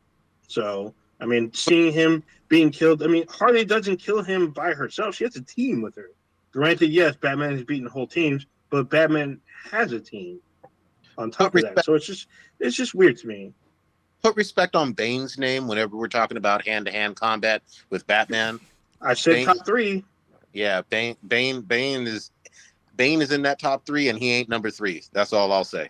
Yeah, Bane could have killed Batman, and he didn't. He broke him, but he didn't kill him. He could have literally broke his neck. He could have literally snapped his fucking neck, and he didn't do it. So Ra's al Ghul, even Clayface. Clayface has the ability to literally fucking surround himself all over Batman and literally suffocate him to death. But you gotta understand, Batman gets Batman. Batman got out of this any other way, so he didn't need them to let him go. Batman's fucking badass. What the fuck are you talking about? He is a badass, but he still could have been killed. He is a mortal man. He ain't got no powers.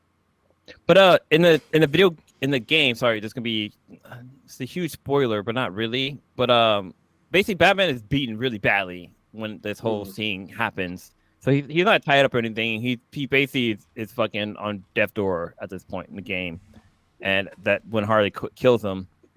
But I don't know. Like it's for me being a Batman fan, I was like, wow, this whole scene was like anticlimactic.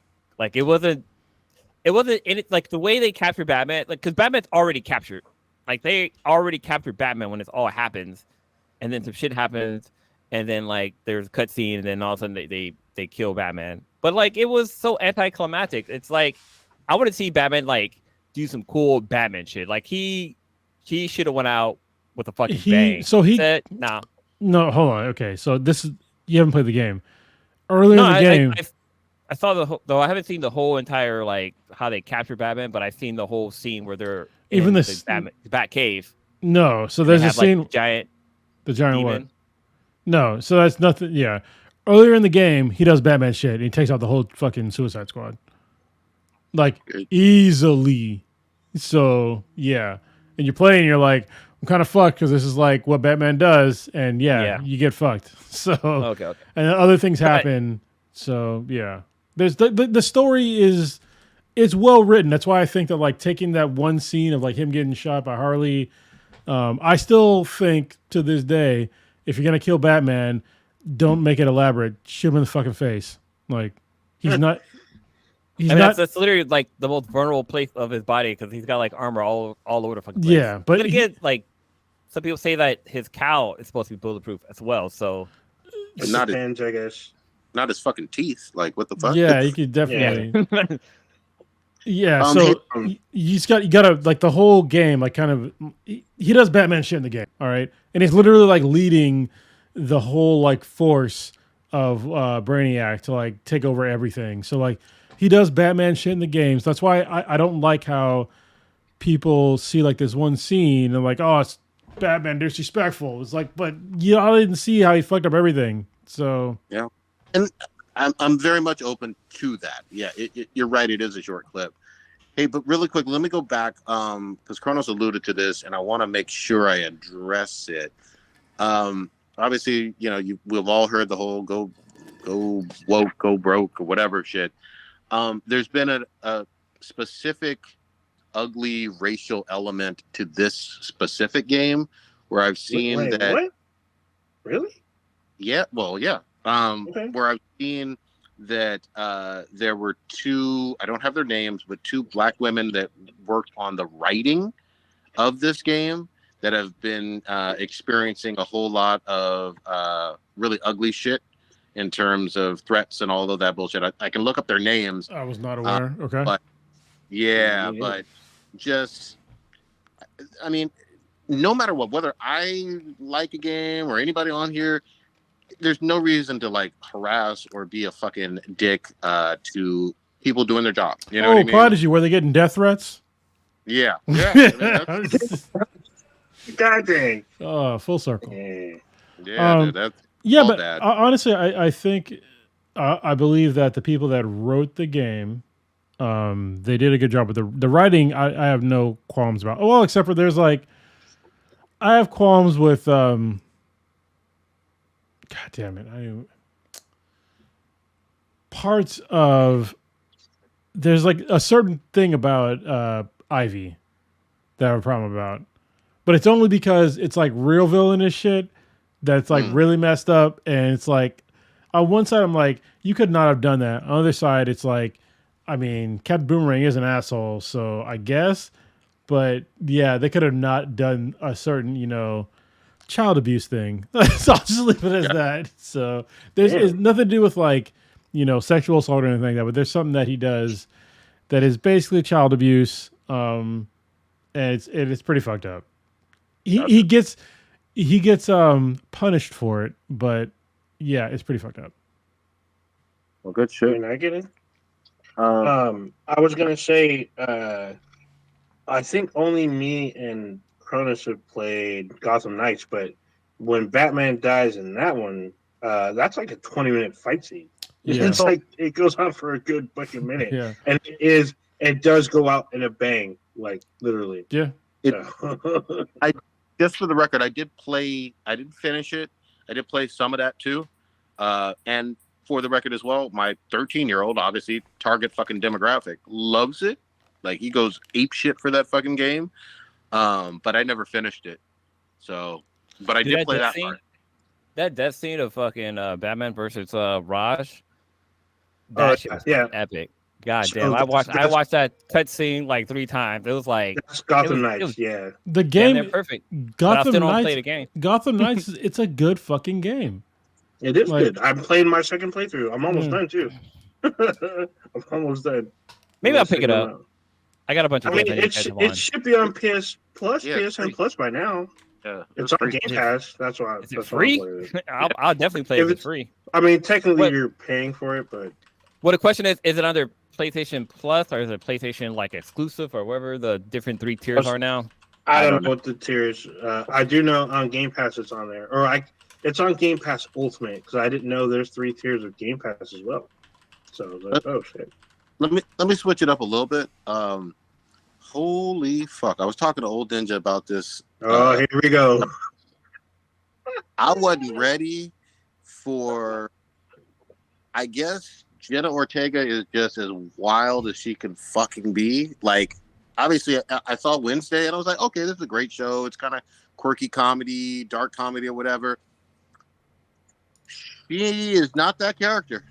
I saw this movie, fucking X, and it's on Netflix. Whatever, it came out, I don't know, a year or two ago. 2 years ago now. That's a horrible name for a movie. It is. Just a fucking letter. Just try to Google that shit. It's damn near. I mean, it's not impossible. Just put X film. It's But, a like, shit. It's a shit tier name for Twitter, isn't it? Sure the fuck is.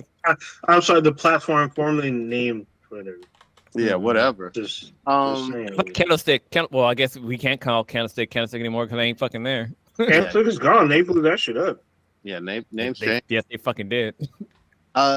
This one is a fucking throwback. It takes place in the goddamn 70s. There's all kind of great jokes about Debbie Does Dallas because that's what they're fucking trying to recreate.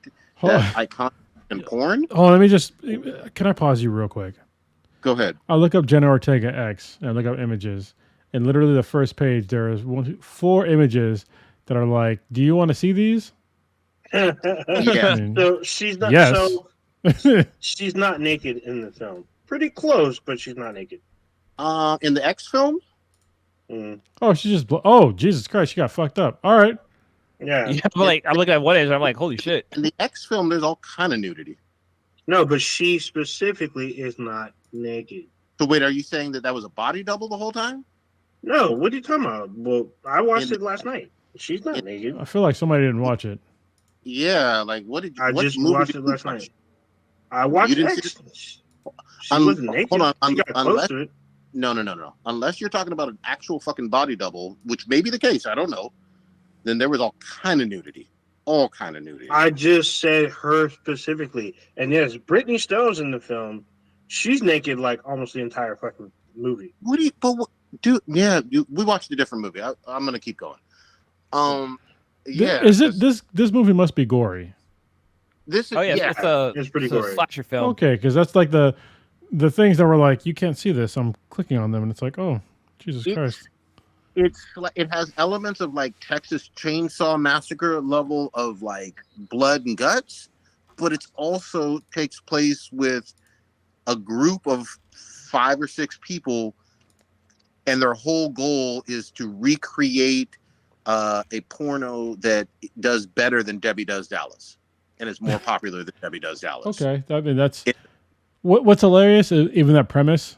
Well, I guess it's in the 70s, right? But like any amateur porn today will get more views than Debbie does Oh, Dallas. of course. Yeah. Yeah. But I mean, this is like 1979, rural fucking Texas. Kid Cudi is in it, and like All right. apparently big dick Kid Cudi, because there's a whole bunch of jokes about that and some semi nudity with him. There's a lot going on here. Nothing about this is ever going to make you view Jenna Ortega, who I like a lot as an actress, anywhere close to her Wednesday role. Like, because it's not the same thing. So I- yeah. I can't put her the same. I completely disagree with Old Ninja. There's all kind of frontal nudity and sex. I literally just said she is the one that is the least. She's like covered up. I'm looking at fucking shit now. She's not naked. She's in scantily clad shit. All the other actresses, they're butt ass naked. Like Yeah, Maybe you watch maybe naked. I think you're Oda, Look maybe at you her watch now. maybe you watch like the PG-13 version of the movie, and Yeah. Prodigy watch the NC-17 version. I watched Clearly. it on Netflix just like him. Unless there's some kind of way you can switch the two, she's not naked. You Were you fell using asleep.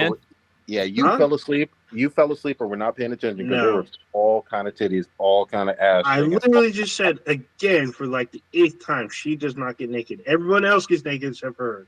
She gets down to her fucking her like panties, and like it cuts away right when she's about to get this BBC, the same BBC that drove Amanda Bynes crazy. But I'm gonna ask Mr. Scan because Mr. Scan knows. yeah, go ahead, ask him up, see what he gives you. Do that. But still, I mean, I watched it the other night, and it's a wild ass fucking movie, a super wild fucking movie. It's wild. It's creepy. There's old people that are scary as fuck, and it's just a good old fashioned sex and blood slasher movie, like the old fucking days. Like, you know what I mean? Like the people who doing the most fucking, doing the most, kind of scenes with lewd behavior. You know that they're about to get got probably first, but everybody can. It's equal opportunity, and it's not supernatural. It's just I'm gonna take a shotgun. I'm gonna take a fucking farm tool, and I'm gonna slash your eyeballs out or whatever the fuck. But it was good. It's all bad. But it's funny because I didn't know there's actually a good amount of people in it, and I didn't know Kid Cudi was going to be in it. But he's naked in the film, kind of a bit too. Like he's literally butt ass naked, walking around this little cottage, smoking a cigarette, talking about who's next, type shit. So I'm like, what the fuck? And then everyone starts getting got. I'm like, oh shit. Apparently, if you watch Hot Ones with Gina Ortega, there's a scene where she has like a bit of a nipple slip. Oh yeah, that was all. There's more than that. There's more than nipple slipping here, man. I'm telling you. I'm looking at it. My thing to me is that Brittany Snow, who's usually like the goody two shoes in film, she's in all 3 Pitch Perfect movies. She was in the remake to Prom Night with Idris Elba. She's usually like the good girl. She's butt ass naked in this fucking movie. Like once they start doing the work, she's like free to run around the whole house naked and shit, doing her fake orgasms and real orgasms and whatever. I'm like, what the fuck? That shit was fucking wild as fuck. All right, so Mr. Skin, if you don't know who Mr. Skin is, you should be listening to this podcast. But yeah, it actually shows Gina Ortega just being sexy in the movie, but everybody else was nude. Yeah, dude, I told you. Nah, man, I'm looking at this now. Yeah, man. Maybe it was like an effect, like a Mandela effect on you. Unless there's a body double. No. So I'm looking at this. There's literally a picture where she's wearing a yellow bra. If you got maybe not so great vision, maybe it looks like a skin color, but she's not naked.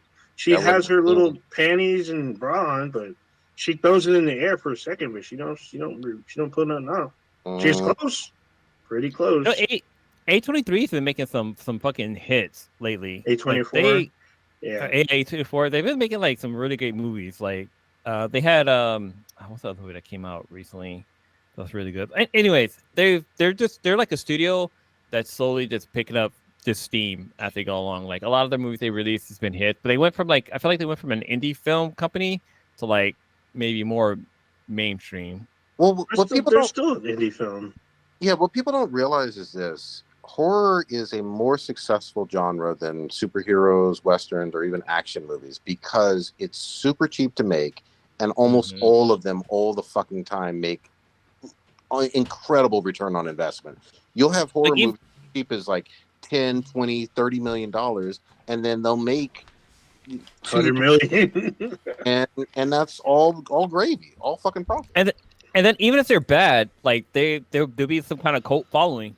Like there's a lot of like really bad horror movies that are just super fucking popular.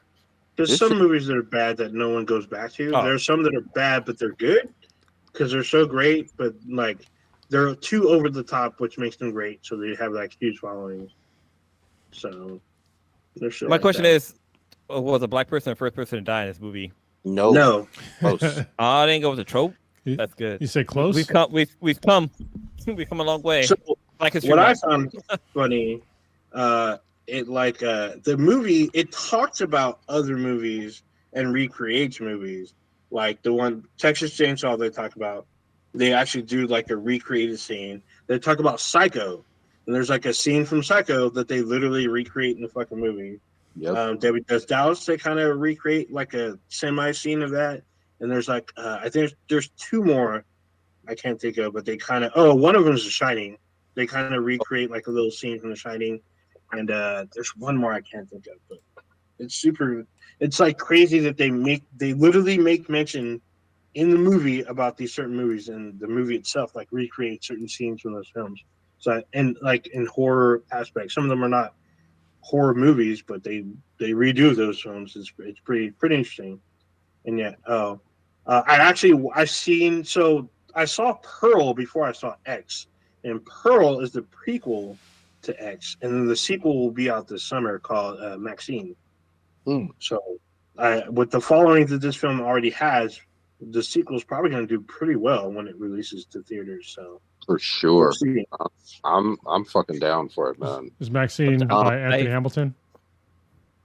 I doubt. I mean, maybe he takes place of Kid Cudi's character. I'm just saying that's a throwback. Anthony Hamilton, Maxine, great song. Just saying. Oh yeah.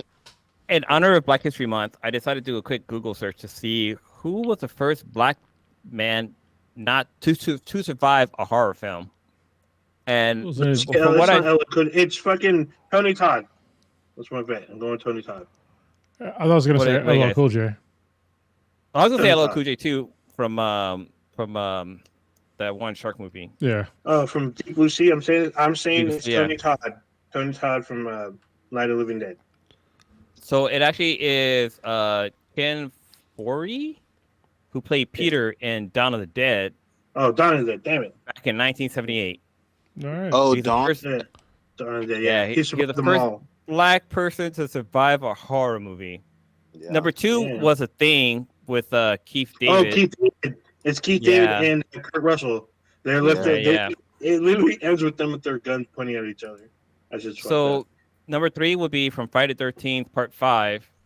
It was Shavar Ross played Reggie. Reggie?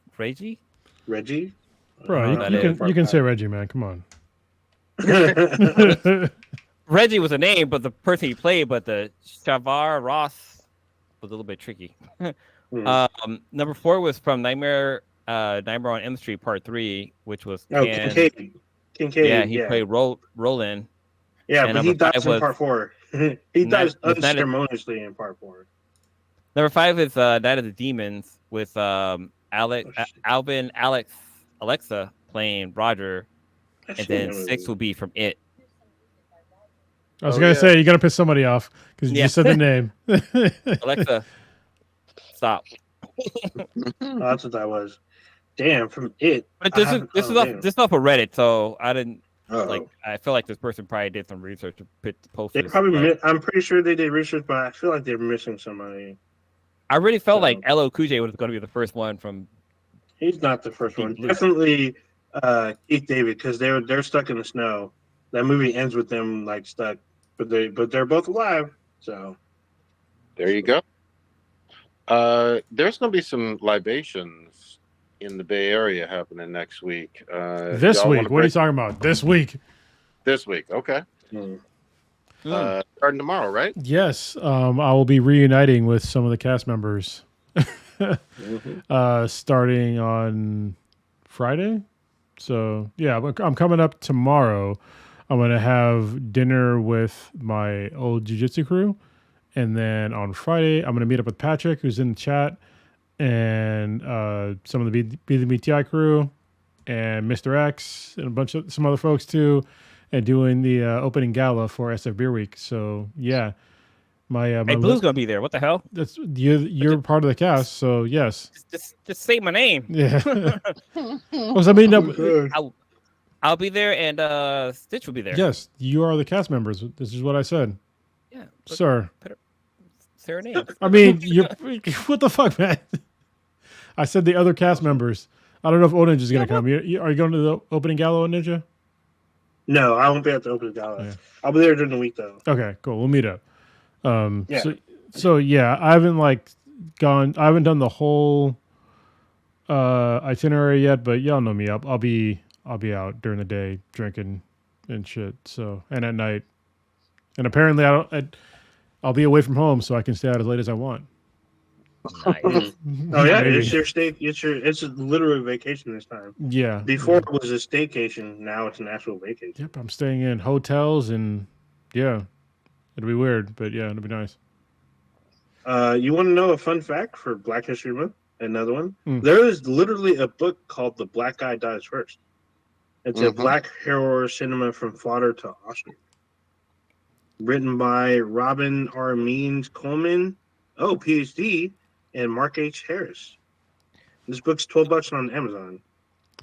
Gotta Right, so- jump back to FFB week. So I emailed the company that's putting together FFB week opening gala, and I asked them because on the website it says no outside food allowed to the premises, and so I emailed them. It's like, hey, Hold on. Why did you email them? Why did you email them? First of all, you got to explain the story.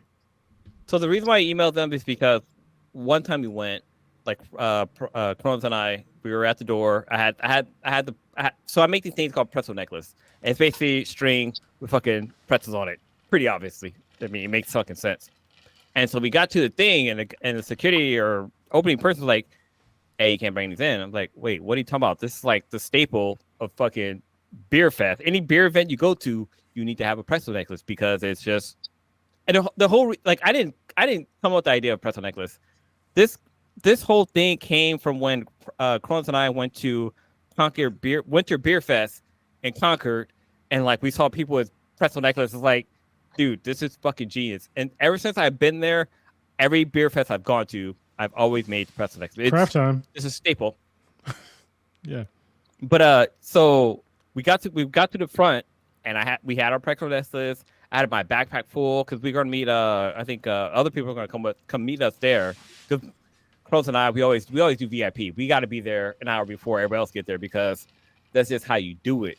So yeah, so we got to the front. The guy's like, "Yeah, you can't bring this in." I'm like, "What are you talking about?" Like this is like our third, fourth opening gala. This is a while ago. They never had a problem before. Yeah. This was a while ago. Like this is a couple of years ago. The guy's like, "Nah, you can't bring this in." I'm like, "Okay, what am I supposed to do with it?" He's like, "You gotta throw it in a trash can." I'm like, "Fuck, all right." So I took the bag. I didn't stick it in the trash can. I put it on the side of the trash can, and I walked over, and like we were inside a gala, and I saw all the people with necklaces on. I'm like, "Wait, what the fuck?" He's like, the guys are like, "Oh yeah, they said we couldn't bring it in, but we had like confirmation, blah blah blah." I'm like, "What the hell?" So I go back up to the front. I'm like, "Hey, they said like you could bring pretzel necklace in." And he's like, "Oh yeah, apparently you can." I'm like, "What the fuck?" And I literally go to the trash can and grab. It basically was a bag of pretzels with the pretzel necklace in it. Grab it, put them on, and go have a good time. So because of that, I saw for the event it said that no outside food. So I'm like, no, I need to ask somebody. I need to have written confirmation so this doesn't happen again. So I emailed the people who host the event, and they emailed back saying, "Oh yeah, you can have pretzel necklace. That's the only exception we have for outside food." I'm like, all right, cool. But this is part of the story you guys didn't get to read because I literally got an email yesterday about this, and I was like, "What the fuck? Are you fucking kidding me?" So I literally got an email from somebody else from the event coordinator. So the person who emailed me, her name was Rachel. Somebody else named Joanna reached out to me, and she's like, it's like, "Hi, Daniel," whoever that person is. I think we got. Wait, no. So Joanna's a cool person. It's Rachel who's the Karen of this story, and she's like, "Unfortunately, no outside food or drinks are allowed in this event." I'm like, "Oh, are you fucking serious? Like, come on!" Like, I literally just got an email from somebody else saying that everything was cool, that we can go ahead and do this. But then Joanna hit me back up with like, she's like, "Hey, I think we got some wires crossed on our side. Sorry to get our messages mixed up. Rachel hasn't realized I had approved this earlier, so you're good. Pretzel necklace are okay. Again, thank you for checking in on that." Damn. So we are still fucking good to have All right. pretzel necklace So- at the event. So now you have written confirmation. For anybody Or that's electronic. putting Written. on, if you listen to this podcast, you have to put on a fucking alcohol fueled festival. Having pretzel necklaces is it's going to reduce the amount of possible violence at your event. Okay, because You need to have some, you need to have something to eat. Yeah, and also vomiting. It's a global good for your event. Even though you might have, some food trucks or whatever, but food truck lines at a certain time during the night are going to be fucking long, and people are still going to be drunk. So yeah, let them keep their pretzel necklaces because they're always going to be on them or whatever. Like, just let them do it. So yes. And yes, it's outside food, but it's like it's a perfect beer snack. Like it just and like even though I have a pretzel necklace, like that's just to kind of get me by. I'm still gonna buy food inside your event. Exactly. I need real food.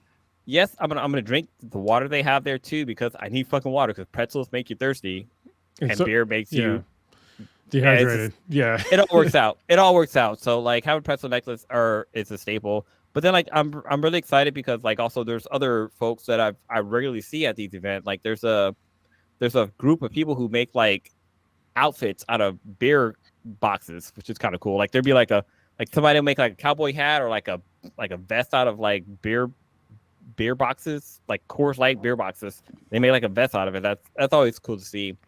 Another thing that I see at these events are these things called totems, which is basically, I think I talked about this on the last podcast, but basically like, somebody has something that's real high up. That's like some kind of identifier so people can all kind of get back together if their group gets separated. We should make a Beat the BTI one. God damn it. Well, like next year. Yeah, next year. So I usually have my staple Batman backpack. Let me grab it real quick and I'll show you what it looks like. So if you see this backpack, I know what it looks like. It's your boy Blue. Yeah. Let me grab it real quick. Oh my goodness. With the golden Batman. A golden backpack? I can't No, it's a black backpack, but it has a golden Batman emblem. Yeah, see? I bought this backpack at a Target, like randomly. It has like a gold Batman logo, and it has like symbols and stuff like that. And I used to ride this bike when I rode my motorcycle, right? And then I accidentally had petted on my rear spoke because I think there's something happening to my bike. And I put it on the rear spoke. I mean, it did get stolen, so there's that. Well, that bike got stolen, but one of the straps on here is like fucking like melted because it got caught in the spokes and just kind of wrapped around there, and then fucking like finally snapped. But I still keep this fucking backpack. It's like disintegrated in the inside, and I'm pretty sure it has like stuff from like previous events in here. I got Costco tire receipt in here. Some random stuff in his backpack. But yeah, if you see this backpack, because man, they don't make this backpack anymore. But if you see this golden backpack, it's your boy Blue that's rocking it. Come up, say hi, get an autograph, take pictures, grab a beer. Beer will be on me. But well, if you have the opening gala, the beer is already on them. All about beers. to take it. Yeah. I will have to say though, as I was looking up like what's going on during the SF Beer Week and my usual stops, I'm very saddened to see that like there's a few stops that I usually go on that are closed. So Magnolia Smokestack is gone, which I already like grieved for because I knew they were gone the last time I went to SF Beer Week back in 2020. They changed from the Smokestack, which is a barbecue place, which is actually pretty decent barbecue for California barbecue. Wait. When you say Magnolia, you gotta talk about why they were so special for SF Beer Week. Because they had Ye Old Thunder Pussy. Yeah. They had a beer called Old Thunder Pussy, and it was a very, very fucking potent beer. And there was one year where both me and Blue, they had a beer pairing where they had barrel-aged beers, and you can get the beers, you can get the whiskey that it was aged in. So like basically when you get a whiskey barrel aged beer, like the actual barrel aged, it was used to make or to brew whiskey. So they empty out the whiskey, then they give it to a brewery, and the brewery will fill it full of beer, and that's why it's barrel aged. So they just paired the two. And there was one year where they had the pairing. Usually a beer pairing is like some beers that are in small cups. And that's kind of food. Yeah, and some food or whatever. But it's like the beer pairing for this one, it was like basically it was like a fucking double shot of whiskey and pretty much a full fucking beer. And it was like it was 3. So it was basically 3 shots and 3 beers. and the beers were like at least 10% alcohol. And this is how me and Blue decided Start to of the choose day. violence to start our day. Hey, so And it was like 11 in the morning. I mean, I guess. A fair week. Yeah. So I was gonna quickly say the old Thunder Pussy is based off an old legend, like an actual person. Yes. Yeah, it's an actual person. Prostitute. And it's a Yeah. prostitute in San Francisco that the brothel was literally down the street from where Magnolia's was. Well, it's weird because she has a history of like mingling with like some of San Francisco's like elite, like the mayor, some actors at the time. What like, prostitute doesn't? Yeah, Oh, I guess you're right. Good point. That's not that fucking weird. Like, Yeah. Well, it's fair. The weird part is that it was like known. It was like printed, like she was printed in papers, like she hanging out with like these people. I mean, it's the oldest profession for a reason. Like older than farming. Yeah. You know, I'm trying to see if I can find the picture of the old Thunder Pussy. The picture, because I know we got took it. a photo. Yeah. But I know we got it. so I did when you too. put that in Google, you're gonna get some different images. I know. No. Make sure you put the right like modifiers in your shit. Yeah, you might want to say old Thunder Pussy beer. Yeah, or Old so- Thunder Pussy. one of the reasons why going to Magnolia Smokestack was such a staple for like my personal like beercation was because it was literally right next door to one of my other favorite places to go to, which is Triple Odd Design, which they make, Which we go every time. every year, and I'm still going to. Fuck it, because I know that. So they changed the last time I went to Magnolia. They changed it from like the smokestack, which is barbecue, to like a kind of a more normal-ish sort of not chain, but it was like American Fare restaurant. And it had like they put up big screens for because that was right when they built the stadium, right? So they had big screens for like for events for like sports and shit. But because of the pandemic, they had to shut down, and now it's a Greek chain restaurant. But I'm still gonna go to Triple Odd Design because I want to pick up like a new something because that's like I feel like I have to every year when I go. Yeah, every week. it's I gotta either pick a up something. shirt or a backpack or a hoodie or a hat Something. or some shit. Yeah. Yeah, I'm like, I don't buy anything there, but you're like, It's I need expensive, this. yeah. And I'm usually wearing a lot of shit they already sell anyway. So Yeah, but that's another thing. Like the shit they sell, I have like a subpar version of it that still holds up. So I'm like, I don't need to buy what they have. All You right. know, it looks fucking amazing. It looks super tactical, but I'm like, well, I don't need this. It's more of a want than a need. So they have a lifetime Still a warranty. cool spot. I'm just saying I that's the think best part. Lifetime warranty. So, I know that Stitch asked you, Cronus, if he said barbecue place, but he didn't say which one you talked about Magnolia. But there's the other spot we go. There to are as so well. there's 505 we can go to. Yes. So yeah. So are they still open? That's the question. Yes, they are still open. Oh fuck. So yeah. 450 always request. yeah 4505 is another spot, which is also a throwback to Anthony Bourdain because that's one of his favorite spots in San Francisco, who I'm also a huge fan of, R.I.P. But yeah, I go there every year for Esther Beer Week. That's Blue's showing the picture right now. So that's like it's a beer and like that's a double shot of fucking those other glasses that are tall. Those are whiskey glasses. Goddamn. So yeah, And- it's 3 and 3. Yeah, it was Old Thunder. I don't even remember what the other three were. All I remember is Old Thunder Pussy just because it had a fucking iconic fucking name. But like, yeah, I don't even know. if you look at Go if you ahead. look at my expression, I'm like, Yeah. yo, we fucked up. I don't even I'm know like, how that was we fucking fucked legal. up. I'm just saying it should have been legal. What's so crazy is that like, It's, okay, it's actually very kind of legal because it's like it's literally a beer and a shot, even though it's counted as. They sold us 3 beers and 3 double shots Yeah, I mean, as long as you don't do them all at at once. 11 a.m. You have to take them all at once because they Hold gave on. them to you. You know that Okay. you know that bars open up at 6 in the morning. You should already know. Yes, of course I know this, Yes. but I'm just Okay, saying, well, like, then- there was no You know what? warning. There was no warning. what's crazy about this story is that this happened 8 years ago, and like it's still an epic fucking day.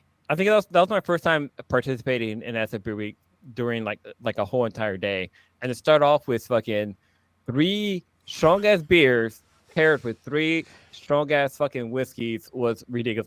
I really all I remember is it was Old Thunder Pussy And I can't remember what the other one was. I'm And- like looking at the comments, and it doesn't say what the other ones were. So the sad thing is that usually during SF Beer Week they do a thing called Strong Beer Month, and I usually make it a point to where I can finish. I try to finish Strong Beer Month as soon as possible.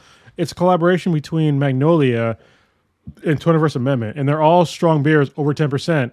And I think it's usually 20. Is it 20? I think it's 20 beers that you're supposed to drink over the span of a month. All right. Yep. And one time I did in one sitting. No. You're supposed to do it. You're supposed to do it you're supposed to do it in a month. But I remember I did it one time in 2 fucking days. I did it in 2 days. Yes, I was fucked up in those 2 days. Yep. Yeah. Dang. Dude, you guys are gonna have a blast. Like, please tweet, Instagram, all of it. Like, let everybody know. Meet up with them. It's gonna be good times. I'm gonna be there during the week, and I'll have 3 days to fuck about, and it's gonna be wild times. I can already feel it. We're gonna have fun, man. Yeah, I mean, and the weather we're out of our atmospheric river, so we're out of we're not drowning, so we should be good for next week. So I'm all about it. I got one last quick thing, and then we're gonna have to wrap it up afterwards. But I got bombshell. I mean, we didn't talk about it at all, but this Gina Carano, the audacity, unmitigated caucasity. Yeah. Isn't she mixed? It doesn't. I'm of the mind now where I'm like, if you are on that side, I don't give a shit how much melanin you got. You are pro white supremacy. So It's like Uncle Ruckus. Yeah, I don't differentiate anymore. Yeah. Like, guess what? Candace Owens, she been had. Yeah. Perfect example. Apparently there's a woman that's like her but worse. And I saw her name the other day. I'm like, I've never even heard of this person. They said she's worse than Candace Owens. I'm like, but hold on, old ninja, obviously Star Wars resident expert. Break down what is the news about Gina Carano that we should. Oh, I thought you set it up. I thought you should also make you take it. He was set up the pitch. Okay. So basically, Gina Carano, former MMA, she was a champion for a hot minute. Yeah, she's former MMA champion. If you didn't know, most of you already know, but still, if you didn't know and you're just listening to us, which welcome. But she was on the TV show on Disney Plus, The Mandalorian. She starred Cara Dune, pretty popular character. And the summer in between season 2 and 3, she was like going off on Twitter about some crazy political and social stuff. She was literally attacking or, I guess tweeting at transgender teens and literally calling them names and stuff, mentally ill and all kinds of stuff.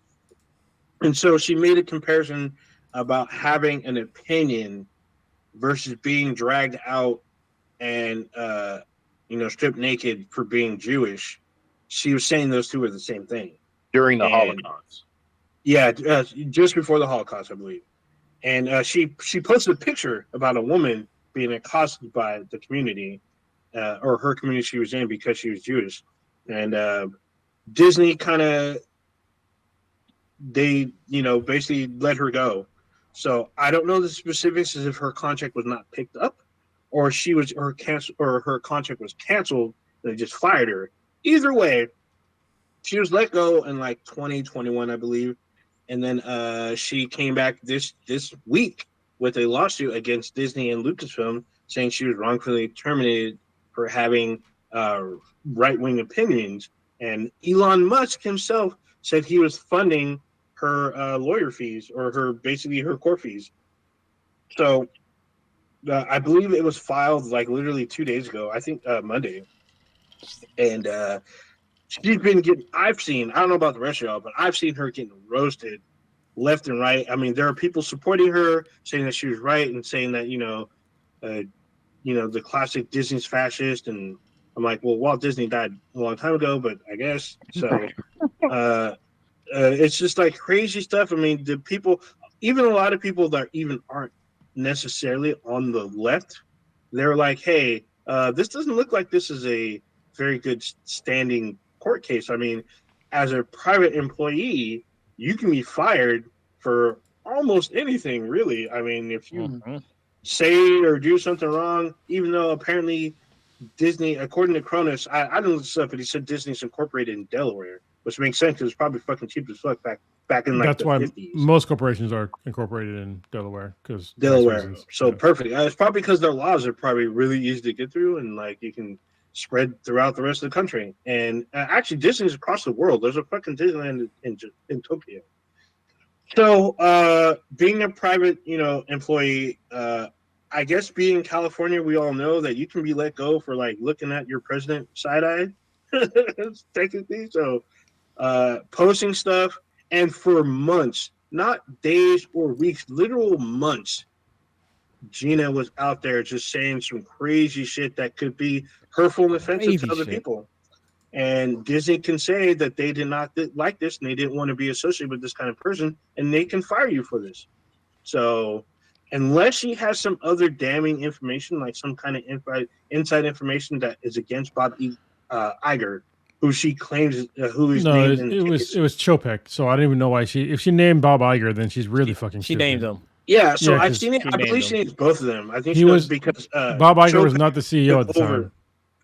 He was during. So I guess during 21. It's kind of weird because I feel like he still was in, not in the chair, but still on the paper. Maybe still on the checks. Peak, but yeah.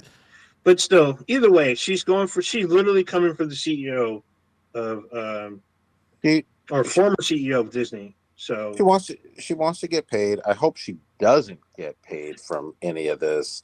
Hold on. As far as being paid, let me add this one thing. So in her case, she states that she lost millions due to the lost opportunity. However, her case, she is suing for $75,000. Not the millions that she purportedly lost. She won $75,000. If she's suing for $75,000, if I was Disney, I would just give it to her. Honestly, right here. Goodbye. Because I feel like everyone in this podcast makes more than that. Disney, if I was Disney, I would let her lawyers and her know we are a corporation. Ninja, I don't think what you're saying is correct. There's no way that you would sue somebody for $75,000. No. Read it. It was. I remember seeing it said $75,000. $75,000. That's. I don't know. That's probably even a mortgage for a year. She's not suing for the millions that she claims she lost. Wow. Not even close. Okay. Yeah. Yeah. But I saw that shit. I was like, that can't be right. Are you seeing it now? So she's a stupid bigot, huh? Well. Yeah. I don't even understand why Elon Musk would even. Elon Musk could just like, that's not even pocket change. That's like pocket lint to him. So on top of that, Elon Musk says anyone else that feels like they were fired for posting right-wing comments on Twitter at the time, he will fund their lawyer fees. He posted that today. That doesn't even make sense. Like, man, why are these people like? Why are they this stupid? But meanwhile, sorry, I deal with contracts. I know for certain, especially if you're going to be on television, whether streaming or not, there were clauses in your contract that said, hey, if we, for whatever reason, don't think that you represent our company very well, we reserve the right to terminate this relationship. And they gave her warnings about it. So yeah, I don't. So apparently, yeah. $75,000. I would pay you in. I would pay you in nickels. That she claims that she lost. I would just pay her in nickels. It says at least $75,000. That's not even. That doesn't even make. How are people this fucking stupid? This is like breaking my fucking brain here. What was the profits for Disney last year? Like it had to be like at least $1 billion, right? In a bill. At least multi bills. It was probably $2 billion, maybe. But I mean, maybe more actually. Now that I think about it.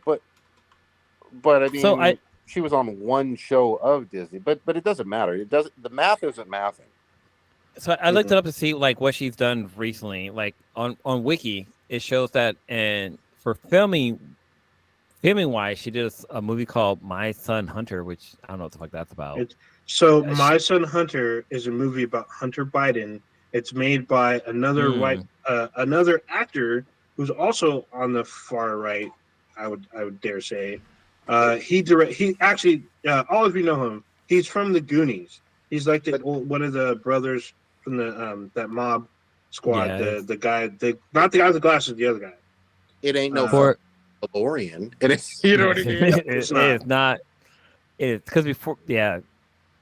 For TV, it's Running Wild with Bear from the whole. Oh, Bear Grylls. Yes, I saw. Yeah, actually Bear saw a Grylls. commercial. Well, can I just give a context here?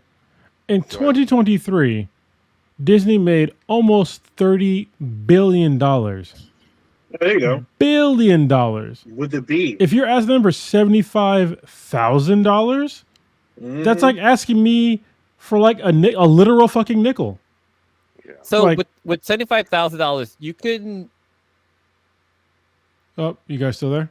this company, what Elon Musk is basically known for, is Tesla. It's like the Cybertruck, I think it's cost like $85 for the base model. So $75,000 isn't that much money. I mean, But Not for. I don't think it's Hold about- on. I should add this. I'm missing something. Hold on. I know what he's gonna say. Yeah, So she also wants to be reinstated on the series. that's not gonna happen. Yeah, that. You can't Yeah. force somebody to hire you. So Yeah, there's that. But I think really what this is about is she and some of her cohorts, including I guess Elon, want to kind of have this be a movement thing in terms of Exactly. as many people as possible bogging down companies that have the audacity to say, you don't represent us, and we're going to let you go for views that are wildly bigoted and racist and homophobic and wrong. well, I think what So- they really want to do is maybe the reason why I put it so low is so that they would settle and just pay the money, like I stupidly said. And they'd be like, "Oh, look, we won because they settled." yeah. But honestly, now that I thought about it, agree just with her mistake. take them to court and Yeah, that's what I'm saying. yeah, Take them just- to court, teach them a lesson. Yeah. Let them know that all these frivolous cases, because Disney knows if they settle, all these other actors and people that are behind the scenes that may have been let go are going to come with a shit ton of cases. Disney needs to put the hammer down, and be like, "Hey, we're going to let you know we ain't one to fuck with. Like, It's if you not- fuck up, you are let go." And if she broke contract, they're It's probably going to countersue. And it's not just Disney. That I think this is part of a larger fucking movement that they're trying to do. You let one little straw, and pretty soon it's going to break a camel's back in terms of how many there'll be. But it is what it Mhm. is. All right, guys, let's wrap it let's wrap it. because it's late. And Chronos got to get up tomorrow. I'm not gonna get up early though. It's okay. I'm driving up. Oh, okay, driving up. Okay. Oh shit! Let's do some real quick wrap up for the week. Old Ninja, what you got? Like I said, I'm probably going to pick up Suicide Squad probably tomorrow as Cronus is on the ride. I'm hoping that I need to double check. I'm pretty sure this cross platform, so that way we can squad up and at least try some co-op at some point. Modern Warfare 3 Season 2 dropped today. I've been playing the new mode. It's actually really fucking crazy. It's actually really fun, and with more shit coming out. I've been trying to help out Prodigy and Stitch, but we've actually been missing each other's time slots. So hopefully we can all get up and get all this shit done. And I'm gonna do some Modern Warfare this weekend. I've been playing a lot of Monster Hunter, and that's about it for me. Oh, and SOP week it will start for me on Monday. So there you go. Blue, what you got, real quick?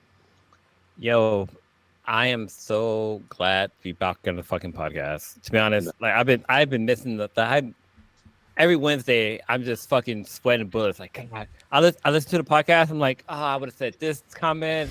I would have said this. I would have said that. Like, it's so good to be back on the fucking podcast just to give my opinion and make my fucking jokes and be able to say what I need to fucking say. And there's a lot of shit that I missed out that I wish I could have said, but I can't break up old shit.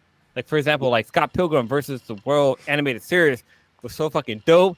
And like, I slept on it just because I was like, this is just an animated version of the movie. I don't want to watch this shit. And then I was like, let me watch it again. I'm like, whoa, this is not the same fucking, this is not the fucking movie. This is its own fucking series. And like I still think Scott Pilgrim versus the World is the best comic book, video game adaptation movie ever. One of the top, Hands definitely down. one of the top three video game movies.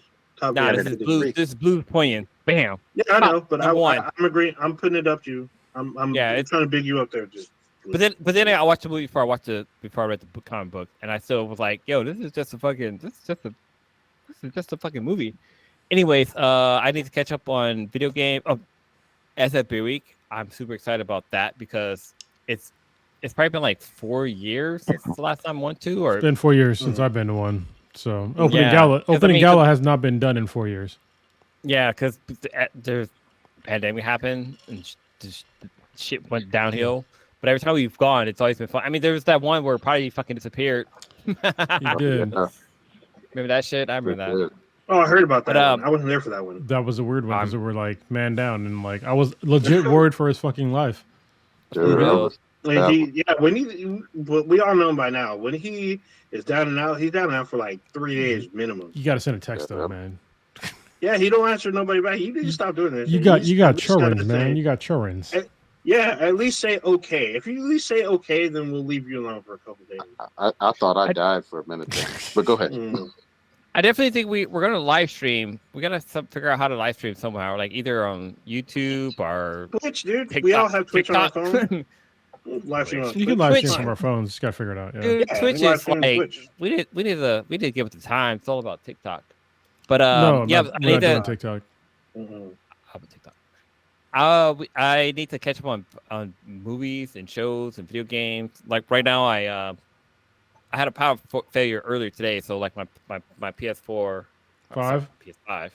Sorry. That's like reboot. So I got like the Only old ninjas on the PS4. I'm just saying. yeah. Yeah, I'm I showing got you for because I'm actually having the same issues you have with the fucking the PSP thing or the portal, whatever. You can 'Cause, find I'm the trying to get- PS5. No, I'm trying to get the Slim, not just the Oh. PS5. The Slim. That's a Buy slim. the old one. Yeah, There's the no Slim. reason to get the Slim. The Slim has two. The Slim has a 2 terabyte internal, as well as like a detachable fucking. Save drive money. plate, Buy yourself. Install yourself. Anyway, so yeah, I've got to catch up on video games. There's a bunch of shows I got to fucking watch. There's Upload.